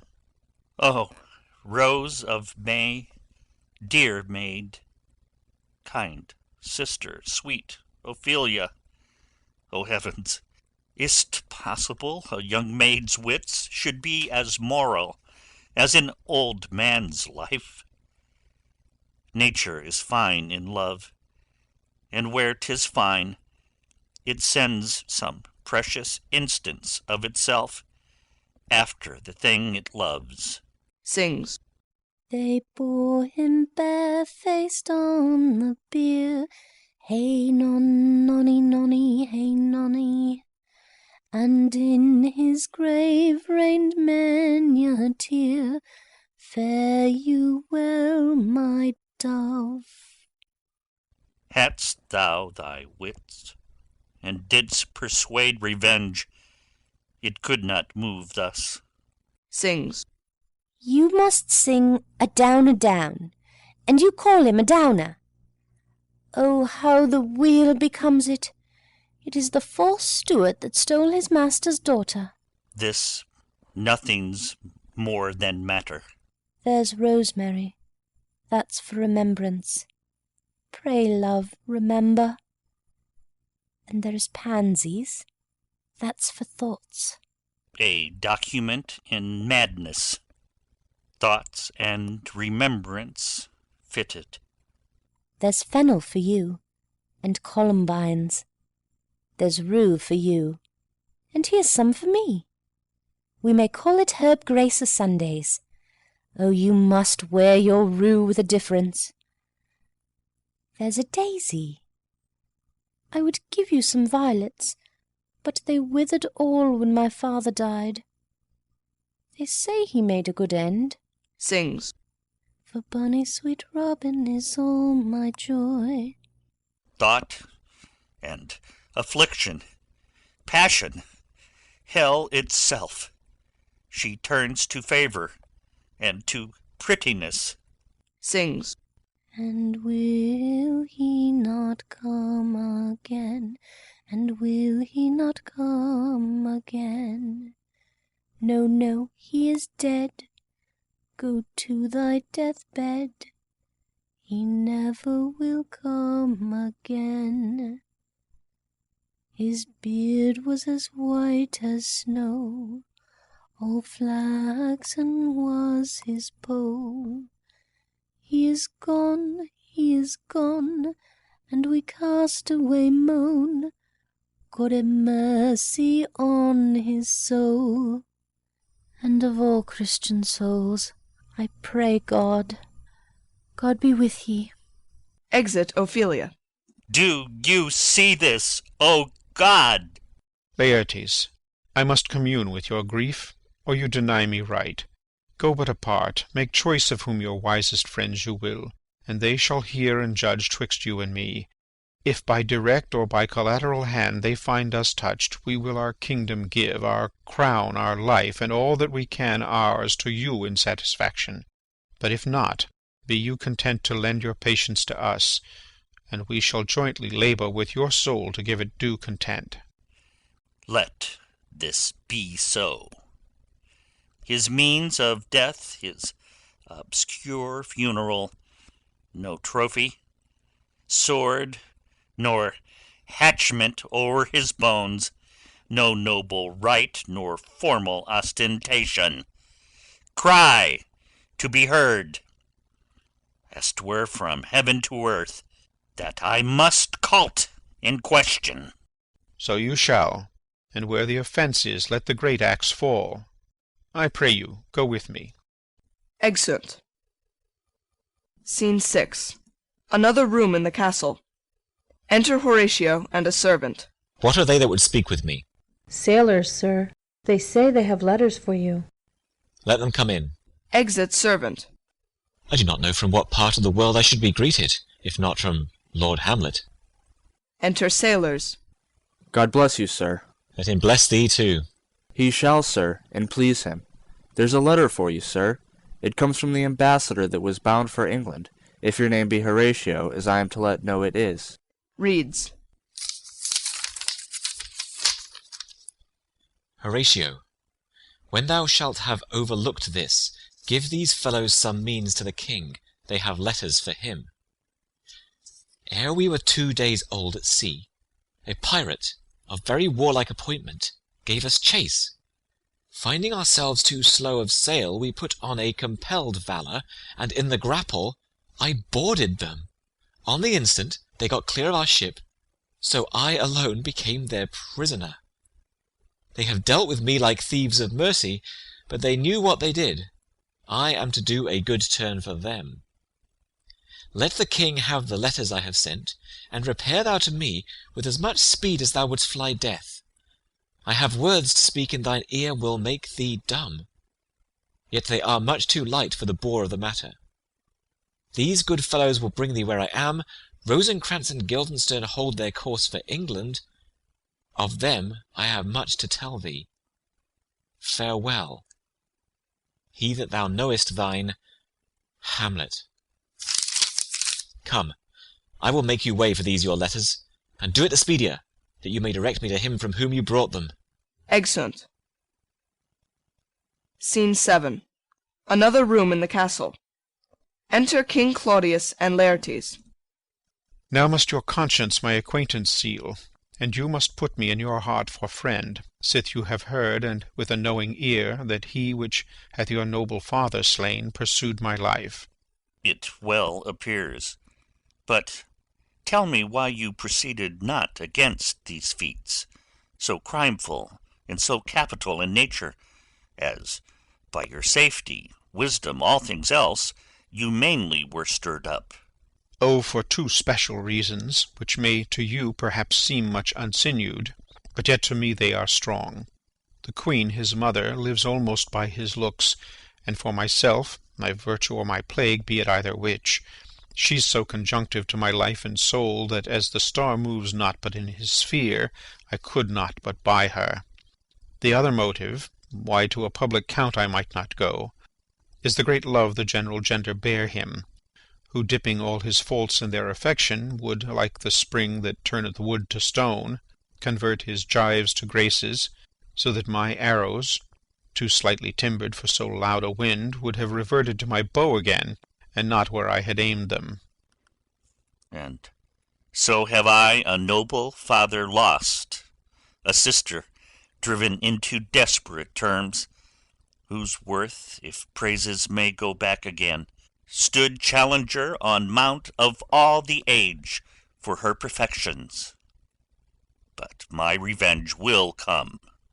Break not your sleeps for that.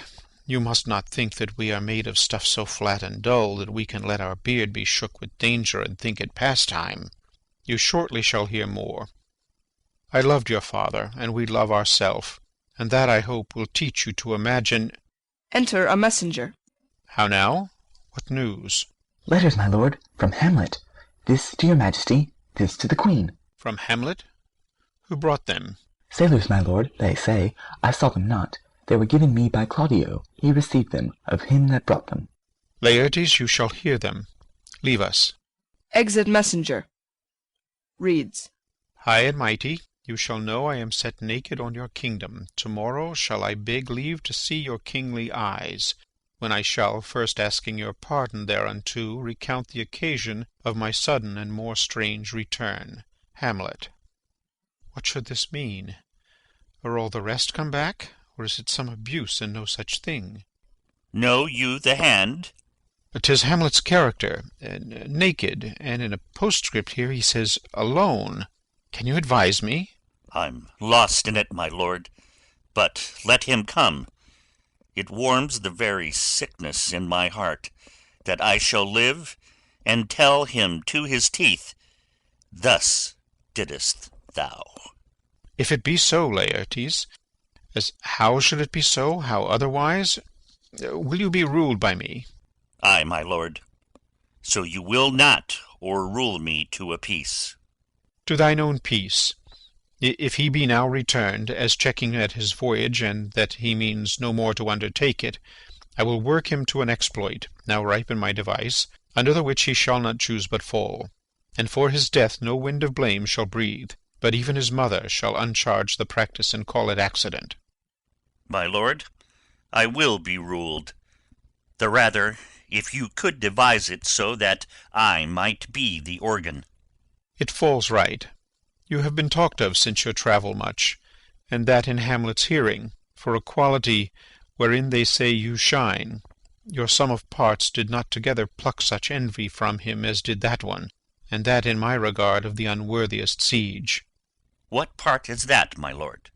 A very riband in the cap of youth, yet needful too, for youth no less becomes the light and careless livery that it wears, than settled age his sables and his weeds, importing health and graveness.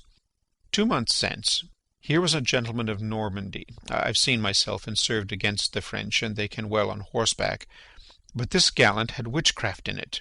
He grew unto his seat, and to such wondrous doing brought his horse as he had been encorpsed and demi-natured with the brave beast. So far he topped my thought, that I in forgery of shapes and tricks come short of what he did. A Norman, was't? A Norman. Upon my life, Lamond. The very same. I know him well. He is the brooch indeed, and gem of all the nation. He made confession of you, and gave you such a masterly report for art and exercise in your defence, and for your rapier most especially, that he cried out, "'Twould be a sight indeed if one could match you. The scrimmers of their nation, he swore, had neither motion, guard, nor eye, if you opposed them. Sir, this report of his did Hamlet so envenom with his envy, that he could nothing do but wish and beg your sudden coming o'er to play with him. Now, out of this—" "What out of this, my lord?" "Laertes, was your father dear to you? Or are you like the painting of a sorrow, a face without a heart?" "Why ask you this?" "Not that I think you did not love your father, but that I know love is begun by time, and that I see in passages of proof time qualifies the spark and fire of it. There lives within the very flame of love a kind of wick or snuff that will abate it, and nothing is at a like goodness still. For goodness, growing to a pleurisy, dies in his own too much. That we would do, we should do when we would, for this would changes, and hath abatements and delays as many as there are tongues, our hands, our accidents. And then this should is like a spendthrift sigh that hurts by easing. But to the quick of the ulcer, Hamlet comes back. What would you undertake to show yourself your father's son in deed more than in words?" "To cut his throat in the church." "No place, indeed, should murder sanctuarize. Revenge should have no bounds. But, good Laertes, will you do this? Keep close within your chamber. Hamlet returned shall know you are come home. We'll put on those that shall praise your excellence, and set a double varnish on the fame the Frenchman gave you, bring you in fine together, and wager on your heads. He, being remiss, most generous, and free from all contriving, will not peruse the foils, so that with ease, or with a little shuffling, you may choose a sword unbaited, and in a passive practice requite him for your father." "I will do it, and for that purpose I'll anoint my sword. I bought an unction of a mountebank so mortal that, but dip a knife in it, where it draws blood, no cataplasm so rare, collected from all simples that have virtue under the moon, can save the thing from death that is but scratched withal. I'll touch my point with this contagion, that if I gall him slightly, it may be death." "Let's further think of this, weigh what convenience both of time and means may fit us to our shape. If this should fail, and that our drift look through our bad performance, 'twere better not essayed. Therefore this project should have a back or second that might hold, if this should blast in proof. Soft, let me see. Who'll make a solemn wager on your cunnings? I have. When in your motion you are hot and dry, as make your bouts more violent to that end, and that he calls for drink, I'll have prepared him a chalice for the nonce, wherein but sipping, if he by chance escape your venomed stuck, our purpose may hold there." Enter Queen Gertrude. "How now, sweet queen?" One woe doth tread upon another's heel, so fast they follow. Your sister's drowned, Laertes. "Drowned? Oh, where?" "There is a willow grows aslant a brook, that shows his hoar leaves in the glassy stream. There with fantastic garlands did she come, of crowflowers, nettles, daisies, and long purples, that liberal shepherds give a grosser name, but our cold maids do dead men's fingers call them. There on the pendant boughs her coronet weeds clambering to hang, an envious sliver broke, when down her weedy trophies and herself fell in the weeping brook. Her clothes spread wide, and mermaid-like awhile they bore her up, which time she chanted snatches of old tunes, as one incapable of her own distress, or like a creature native and endued unto that element. But long it could not be, till that her garments, heavy with their drink, pulled the poor wretch from her melodious lay to muddy death." "Alas, then she is drowned?" "Drowned, drowned." "Too much of water hast thou, poor Ophelia, and therefore I forbid my tears. But yet it is our trick. nature her custom holds. Let shame say what it will, when these are gone, the woman will be out.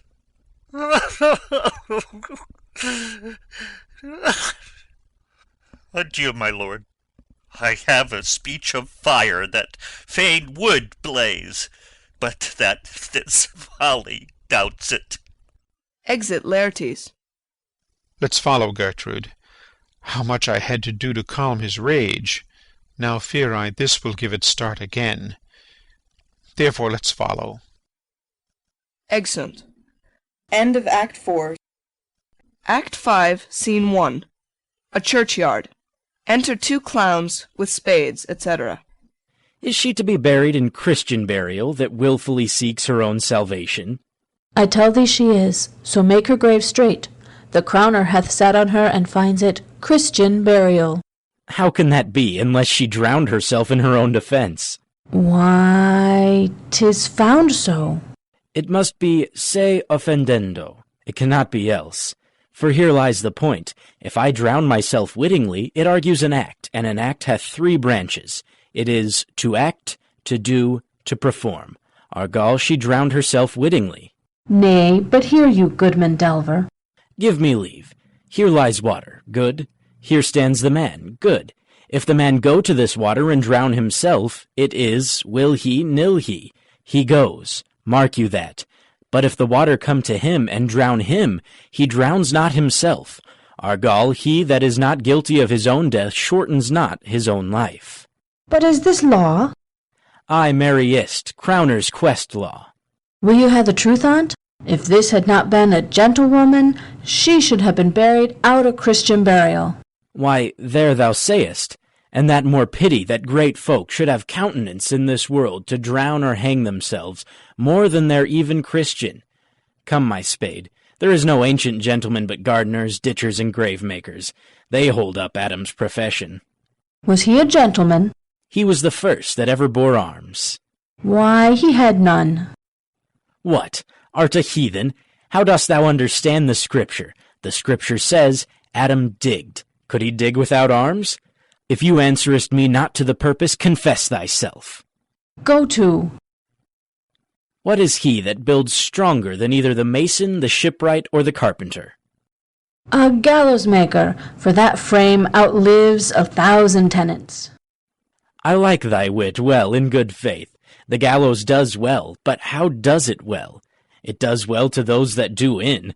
Now thou dost ill to say the gallows is built stronger than the church. Argal, the gallows may do well to thee. Toot, come again. Who builds stronger than a mason, a shipwright, or a carpenter? Ay, tell me that, eunuch.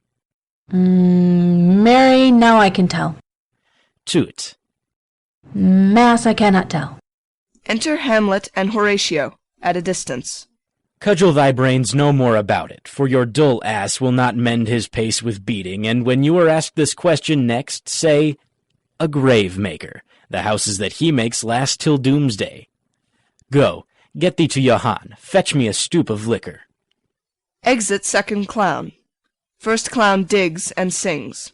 In youth when I did love, me thought it was very sweet to contract, the time for me behove. Oh, me thought there was nothing meet.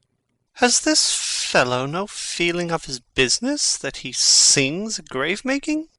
Custom hath made it in him a property of easiness. 'Tis e'en so. The hand of little employment hath a daintier sense. Sings. But age with his stealing steps hath clawed me in his clutch, and hath shipped me into the land, as if I had never been such. Throws up a skull. That skull had a tongue in it, and could sing once. How the knave jowls it to the ground, as if it were Cain's jawbone that did the first murder. It might be the pate of a politician, which this ass now o'erreaches. One that would circumvent God, might it not? It might, my lord. Or of a courtier, which could say, Good morrow, sweet lord. How dost thou, good lord? This might mean, my lord, such a one that praised my lord such a one's horse, when he meant to beg in it, might it not? Ay, my lord. Why, e'en so. And now my lady worms, chapless, and knocked about the mazzard with a sexton's spade. Here's fine revolution. And we add the trick deceit. Did these bones cost no more the breeding, but to play at loggards with them? Mine ache to think on't. Sings. A pickaxe and a spade for a shrouding sheet. Oh, a pit of clay to be made for such a guest is meet. Throws up another skull. There's another. Why may not that be the skull of a lawyer? Where be his quiddities now, his quillets, his cases, his tenures, and his tricks? Why does he suffer this rude knave now to knock him about the sconce with a dirty shovel, and will not tell him of his action of battery? This fellow might be in time a great buyer of land, with his statues, his recognizances, his fines, his double vouchers, his recoveries. Is this the fine of his fines, and the recovery of his recoveries, to have his fine pate full of fine dirt? Will his vouchers vouch him no more of his purchases? And double ones too, than the length and breadth of a pair of indentures. The very conveyances of his land will hardly lie in this box. And must the interior himself have no more, huh? Not a jot more, my lord. Is not parchment made of sheepskins? Ay, my lord, and of calfskins too. They are sheep and calves which seek out assurance in that. I will speak to this fellow. Whose grave is this, sirrah? Mine, sir. Sings. Oh, a pit of clay to be made for such a guest is meet. I think it be thine indeed, for thou liest in't. You lie out on't, sir, and therefore it is not yours. For my part, I do not lie in it, and yet it is mine. Thou dost lie in't, to be in't, and say it is thine. 'Tis for the dead, not for the quick. Therefore thou liest. 'Tis a quick lie, sir, 'twill away again from me to you. What man dost thou dig it for? For no man, sir. What woman, then? For none neither. Who is to be buried in't? One that was a woman, sir, but rest her soul, she's dead. How absolute the knave is. We must speak by the card, or equivocation will undo us. By the Lord Horatio, these 3 years I have taken note of it. The age is grown so picked that the toe of the peasant comes so near the heel of the courtier he gaffs his kibe. How long hast thou been a grave-maker? Of all the days of the year, I came to it that day that our last King Hamlet overcame Fortinbras. How long is that since? Cannot you tell that? Every fool can tell that. It was the very day that young Hamlet was born, he that is mad and sent into England. Ay, marry, why was he sent into England? Why, because he was mad. He shall recover his wits there, or, if he do not, it's no great matter there. Why? 'Twill not be seen in him there. There the men are as mad as he. How came he mad? Very strangely, they say. How strangely? Faith, e'en with losing his wits. Upon what ground? Why, here in Denmark. I have been sexton here, man and boy, 30 years. How long will a man lie in the earth ere he rot? If he be not rotten before he die, as we have many pocky courses nowadays that will scarce hold the laying in, he will last you some 8 or 9 year. A tanner will last you 9 year. Why he more than another? Why, sir, his hide is so tanned with his trade that he will keep out water a great while, and your water is a sore decayer of the horse and dead body. Here's a skull now. This skull has lain in the earth 23 years. Whose was it? A horse and mad fellow's it was. Whose do you think it was? Nay, I know not. A pestilence on him for a mad rogue. I poured a flagon of Rhenish on my head once. This same skull, sir, was Yorick's skull, the king's jester. This? E'en that. Let me see. Takes the skull. Oh, alas, poor Yorick. I knew him, Horatio, a fellow of infinite jest, of most excellent fancy. He hath borne me on his back 1,000 times. And now? How abhorred in my imagination it is, my gorge rims at it. He hung those lips I have kissed I know not how oft. Where be your jibes now? Your gambols, your songs, your flashes of merriment that were wont to set the table on a roar? Not one now, to mock your own grinning. Quite chapfallen. Now, get you to my lady's chamber, and tell her. Let her paint an inch thick, to this favour she must come. Make her laugh at that. Prithee, Horatio, tell me one thing. What's that, my lord? Dost thou think Alexander looked o' this fashion in the earth? E'en so. And smelt so? Oh! Puts down the skull. E'en so, my lord. To what base uses we may return, Horatio? Why may not imagination trace the noble dust of Alexander, till he find it stopping a bunghole? 'Twere to consider too curiously to consider so. No, faith, not a jot. But to follow him thither with modesty enough, and likelihood to lead it? As thus, Alexander died, Alexander was buried. Alexander returneth into dust, the dust is of earth. Of earth we make loam.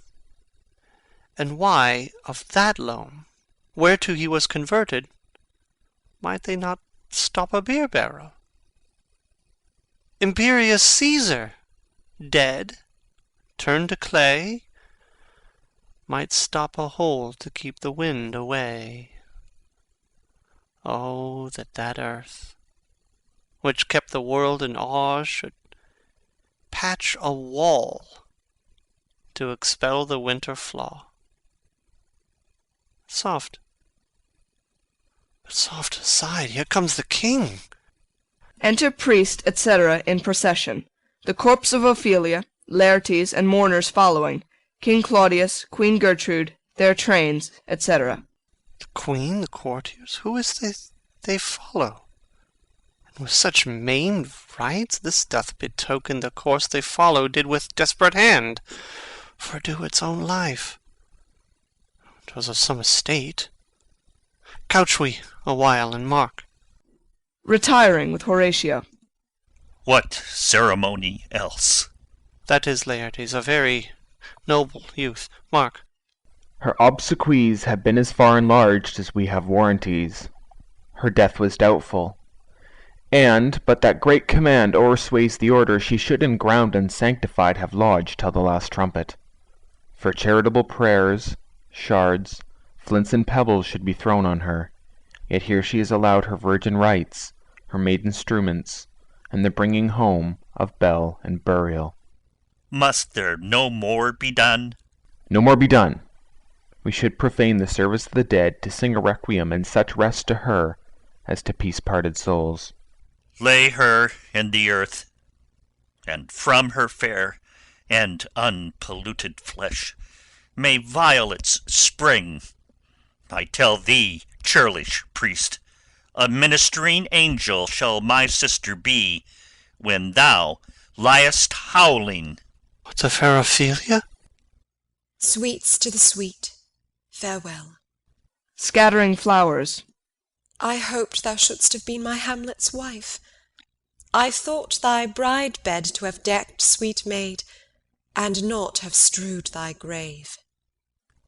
Oh, treble woe fall 10 times treble on that cursed head!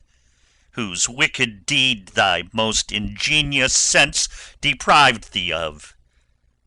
Hold off the earth awhile, till I have caught her once more in mine arms. Leaps into the grave.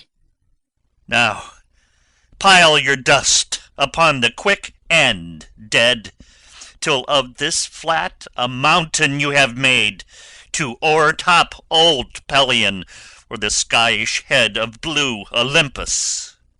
Advancing. What is he whose grief bears such an emphasis? Whose phrase of sorrow conjures the wandering stars and makes them stand like wonder-wounded hearers? This is I, Hamlet the Dane. Leaps into the grave. The devil take thy soul. Grappling with him. Thou prayest not well, I prithee. Take thy fingers from my throat. For though I am not splentive and rash, yet I have something in me dangerous, which let thy wiseness fear. Hold off thy hand. Pluck them asunder. Hamlet! Hamlet! Gentlemen! Good my lord, be quiet. The attendants part them, and they come out of the grave. Why, I will fight with him upon this theme until my eyelids will no longer wag. Oh, my son, what theme? I loved Ophelia. 40,000 brothers could not, with all their quantity of love, make up my sum. What wilt thou do for her? Oh, he is mad, Laertes. For love of God, forbear him. Swoons! Show me what thou'lt do. Would weep, would fight, would fast, wouldst tear thyself, would drink up easel, eat a crocodile, I'll do't. Dost thou come here to whine, to outface me with leaping in her grave? Be buried quick with her, and so will I. And if thou prate of mountains, let them throw millions of acres on us, till our ground, singeing his pate against the burning zone, make Ossa like a wart. Nay, and thou'lt mouth, I'll rant as well as thou. This is mere madness, and thus a while the fit will work on him. Anon, as patient as the female dove, when that her golden couplets are disclosed, his silence will sit drooping. Hear you, sir. What is the reason that you use me thus? I loved you ever. But it is no matter, let Hercules himself do what he may. The cat will mew, and dog will have his day. Exit Hamlet. I pray you, good Horatio, wait upon him. Exit Horatio. To Laertes. Strengthen your patience in our last night's speech. We'll put the matter to the present push. Good Gertrude, set some watch over your son. This grave shall have a living monument. An hour of quiet shortly shall we see. Till then, in patience our proceeding be. Exeunt. Scene 2. A hall in the castle. Enter Hamlet and Horatio. So much for this, sir. Now shall you see the other. You do remember all the circumstance? Remember it, my lord? Sir, in my heart there was a kind of fighting that would not let me sleep. Methought I lay worse than the mutines in the bilboes. Rashly, and praise be rashness for it, let us know. Our indiscretion sometimes serves us well, when our deep plots do pall, and that should teach us there's a divinity that shapes our ends. Rough hew them how we will. That is most certain. Up from my cabin, my sea-gown scarfed about me, in the dark groped I to find out them. Had my desire, fingered their packet, and in fine withdrew to mine own room again, making so bold, my fears forgetting manners, to unseal their grand commission, where I found Horatio a royal knavery, an exact command, larded with many several sorts of reasons, importing Denmark's health, and England's too, with, oh, such bugs and goblins in my life, that on the supervised no leisure bated, no, not to stay the grinding of the axe, my head should be struck off. Is't possible? Here's the commission. Read it at more leisure. But wilt thou hear me how I did proceed? I beseech you. Being thus benetted round with villainies, ere I could make a prologue to my brains, they had begun the play. I sat me down, devised a new commission, wrote it fair. I once did hold it, as our statists do, a baseness to write fair, and laboured much how to forget that learning. But, sir, now it did me yeoman's service. Wilt thou know the effect of what I wrote? Ay, my good lord.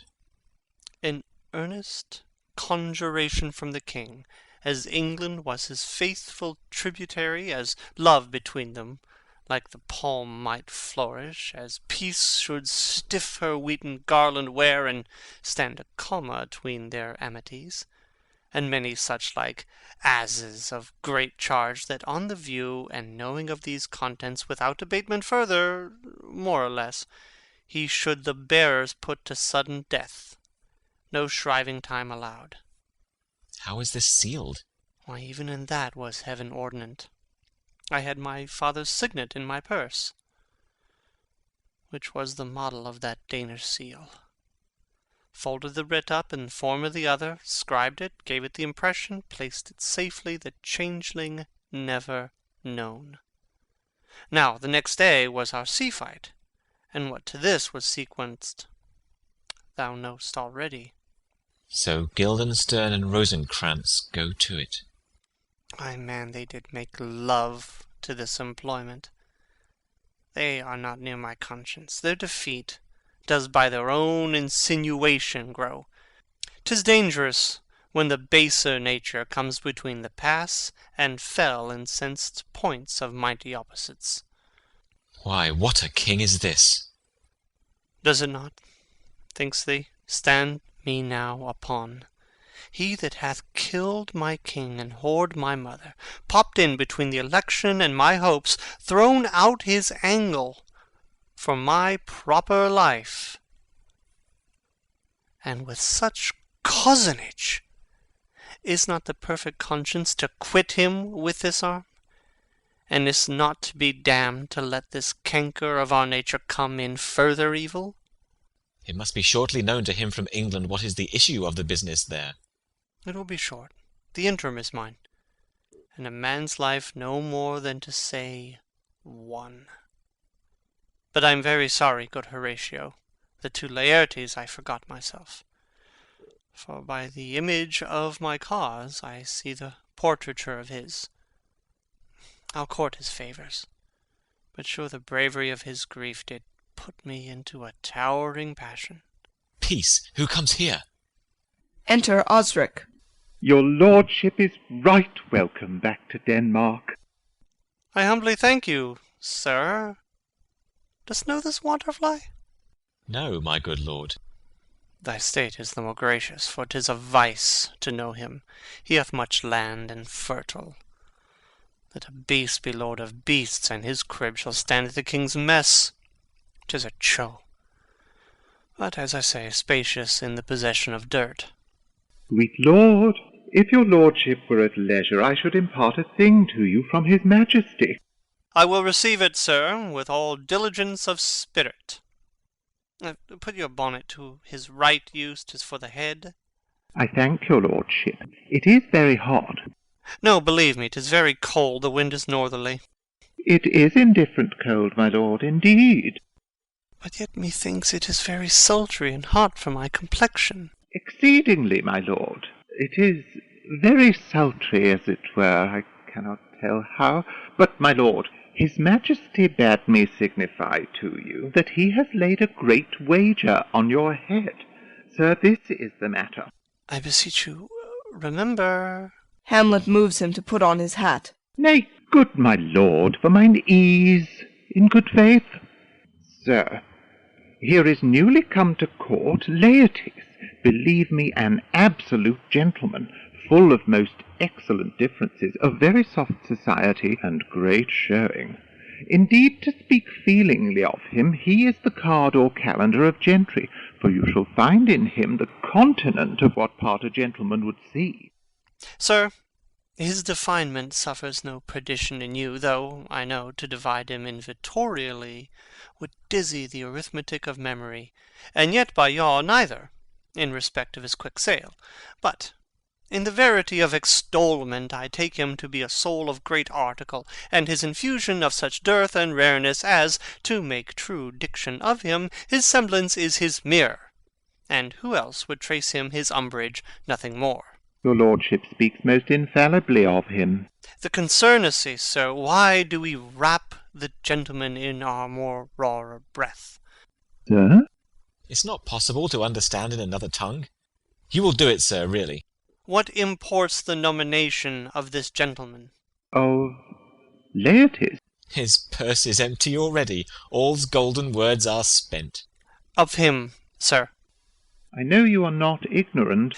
I would you did, sir, yet in faith if you did, it would not much approve me. Well, sir? You are not ignorant of what excellence Laertes is. I dare not confess that, lest I should compare with him in excellence, but to know a man well were to know himself. I mean, sir, for his weapon, but in the imputation laid on him by them, in his meed he's unfellowed. What's his weapon? Rapier and dagger. That's two of his weapons, but well. The king, sir, hath wagered with him 6 Barbary horses, against the which he has imponed, as I take it, 6 French rapiers and poniards with their assigns, as girdles, hangers, and so. 3 of the carriages, in faith, are very dear to fancy, very responsive to the hilts, most delicate carriages, and of very liberal conceit. What call you the carriages? I knew you must be edified by the margin ere you had done. The carriages, sir, are the hangers. The phrase would be more germane to the matter. If he could carry cannon by our sides, I would it might be hangers till then. But on, 6 Barbary horses against 6 French swords, their assigns, and 3 liberal conceited carriages, that's the French bet against the Danish. Why is this imponed, as you call it? The king, sir, hath laid that in a dozen passes between yourself and him, he shall not exceed you 3 hits.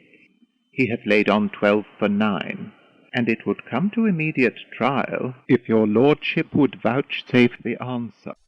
How if I answer no? I mean, my lord, the opposition of your person in trial. Sir, I will walk here in the hall. If it please his majesty, 'tis the breathing time of day with me. Let the foils be brought, the gentleman willing, and the king hold his purpose. I will win for him, and I can. If not, I will gain nothing but my shame and the odd hits. Shall I redeliver you in so? To this effect, sir, after what flourish your nature will. I commend my duty to your lordship. Yours, yours. Exit Osric. He does well to commend it himself. There are no tongues else for his turn. This lapwing runs away with the shell on his head. He did comply with his dug before he sucked it. Thus has he, and many more of the same bevy that I know the dressy age dotes on, only got the tune of the time and outward habit of encounter. A kind of yesty collection, which carries them through and through the most fond and winnowed opinions, and do but blow them to their trial. Their bubbles are out. Enter a lord. My lord, his majesty commended him to you by young Osric, who brings back to him that you attend him in the hall. He sends to know if your pleasure holds to play with Laertes, or that you will take longer time. I am constant to my purpose.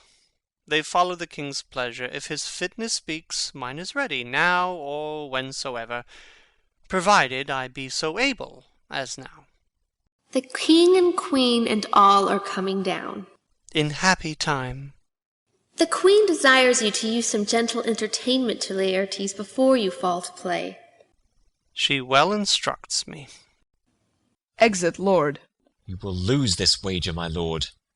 I do not think so.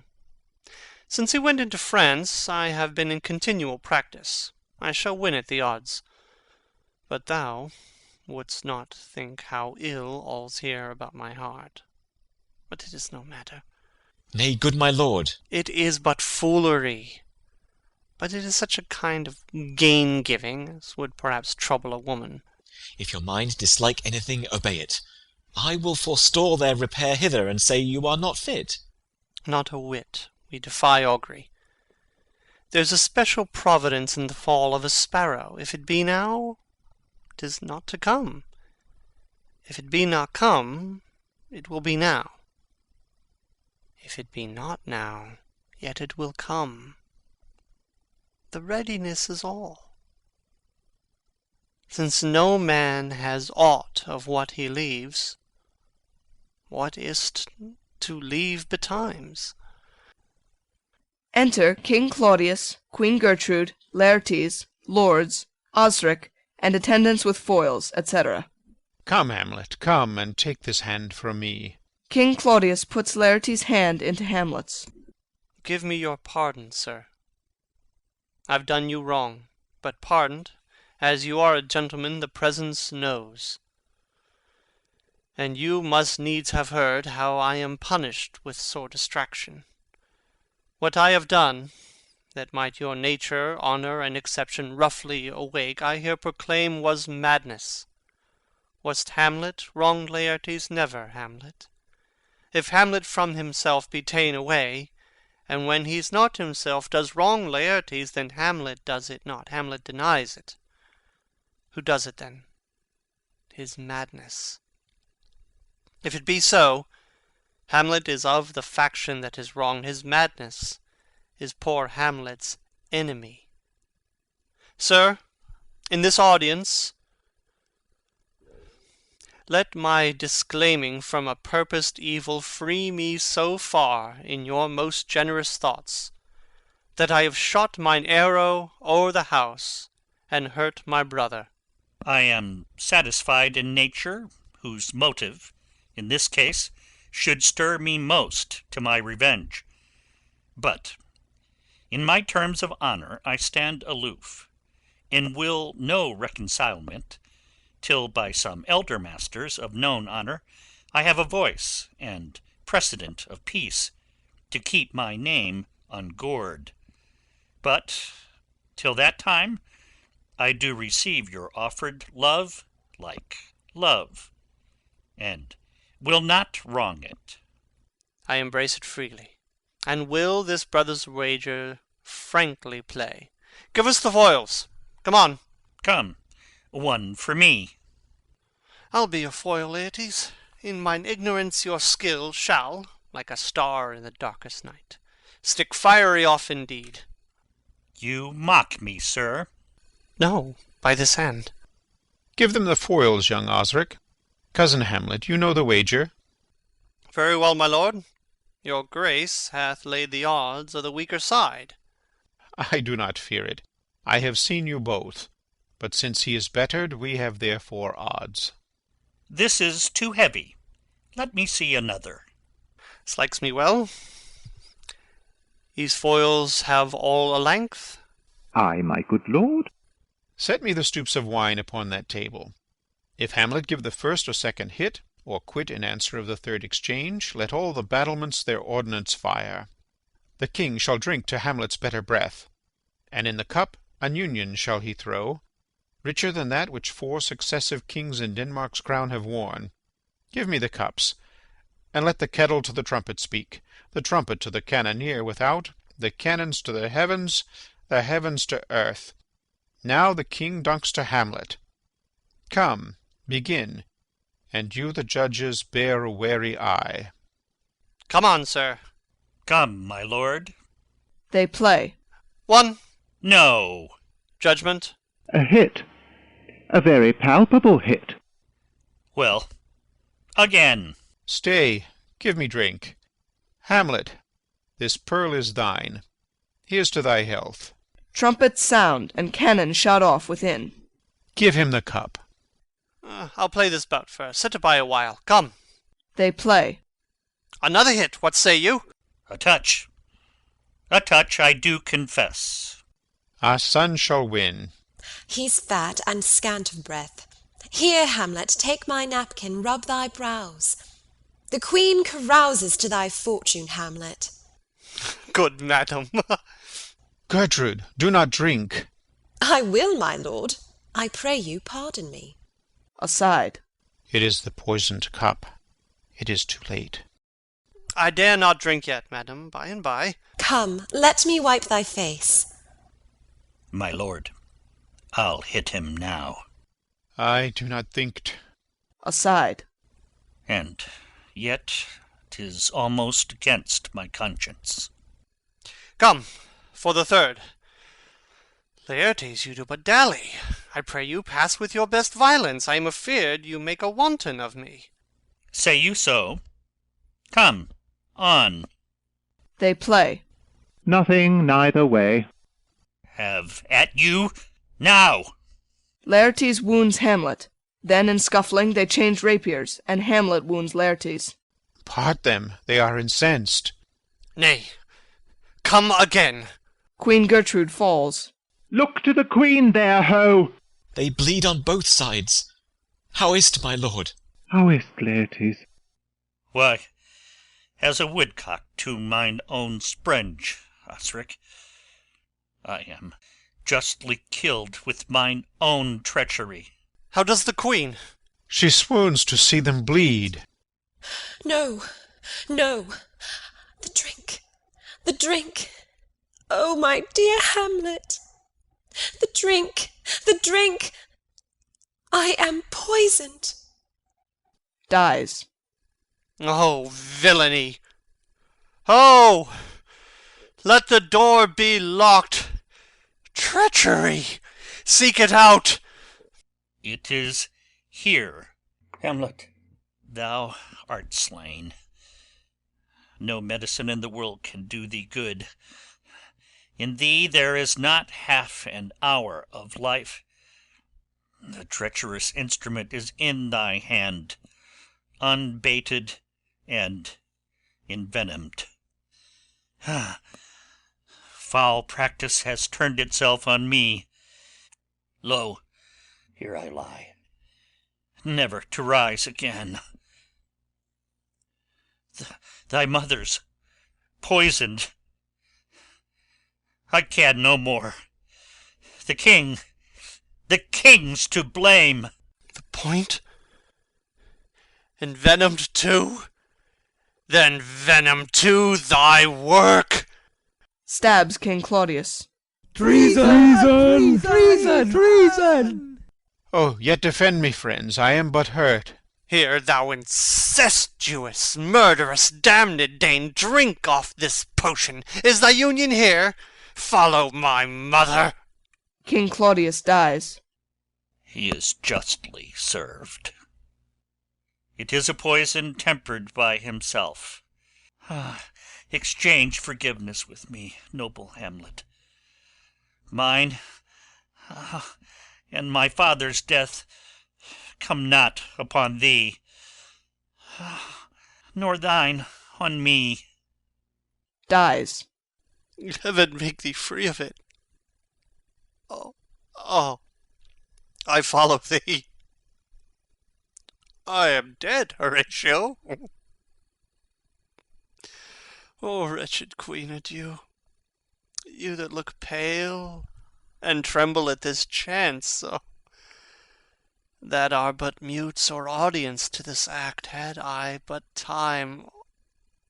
Oh, as this fell Sergeant Death is strict in his arrest. Oh, I could tell you. God, let it be. Horatio, I'm dead. Thou livest. Report me and my cause aright to the unsatisfied. Never believe it. I am more an antique Roman than a Dane. Here's yet some liquor left. As thou art man, give me the cup. Let go, by heaven, I'll have it. Oh, good Horatio, what a wounded name. Things standing thus unknown shall live behind me. If thou didst ever hold me in thy heart, absent thee from felicity a while, And in this harsh world draw thy breath in pain to tell my story. March afar off, and shot within. What warlike noise is this? Young Fortinbras, with conquest come from Poland, to the ambassadors of England gives this warlike volley. Oh, I die, Horatio. This potent poison quite outgrows my spirit. I cannot live to hear the news from England, but I do prophesy the election lights on Fortinbras. He has my dying voice, so tell him. With the occurrence, more and less, which have solicited, the rest is silence. Dies. Now cracks a noble heart. Good night, sweet prince, and flights of angels sing thee to thy rest. Why does the drum come hither? March within. Enter Fortinbras, the English ambassadors, and others. Where is this sight? What is it you would see? If aught of woe or wonder, cease your search. This quarry cries on havoc. Oh, proud death, what feast is toward in thine eternal cell, that thou so many princes at a shot so bloodily hast struck? The sight is dismal, and our affairs from England come too late. The ears are senseless that should give us hearing. To tell him his commandment is fulfilled, that Rosencrantz and Guildenstern are dead, where should we have our thanks? Not from his mouth, had it the ability of life to thank you. He never gave commandment for their death. But since, so jump upon this bloody question, you from the Polack wars, and you from England, are here arrived, give order that these bodies, high on a stage, be placed to the view. And let me speak to the yet unknowing world how these things came about. So shall you hear of carnal, bloody, and unnatural acts, of accidental judgments, casual slaughters, of deaths put on by cunning and forced cause, and, in this upshot, purposes mistook, fallen on the inventors' heads. All this can I truly deliver. Let us haste to hear it, and call the noblest to the audience. For me, with sorrow I embrace my fortune. I have some rights of memory in this kingdom, which now to claim my vantage doth invite me. Of that I shall have also cause to speak, and from his mouth whose voice will draw on more. But let this same be presently performed, even while men's minds are wild, lest more mischance on plots and errors happen. Let 4 captains bear Hamlet like a soldier to the stage. For he was likely, had he been put on, to have proved most royally. And, for his passage, the soldiers' music and the rights of war speak loudly for him. Take up the bodies. Such a sight as this becomes the field, but here shows much amiss. Go, bid the soldiers shoot. A dead march. Exeunt, bearing off the dead bodies, after which a peal of ordnance is shot off. End of Act 5. End of Hamlet by William Shakespeare.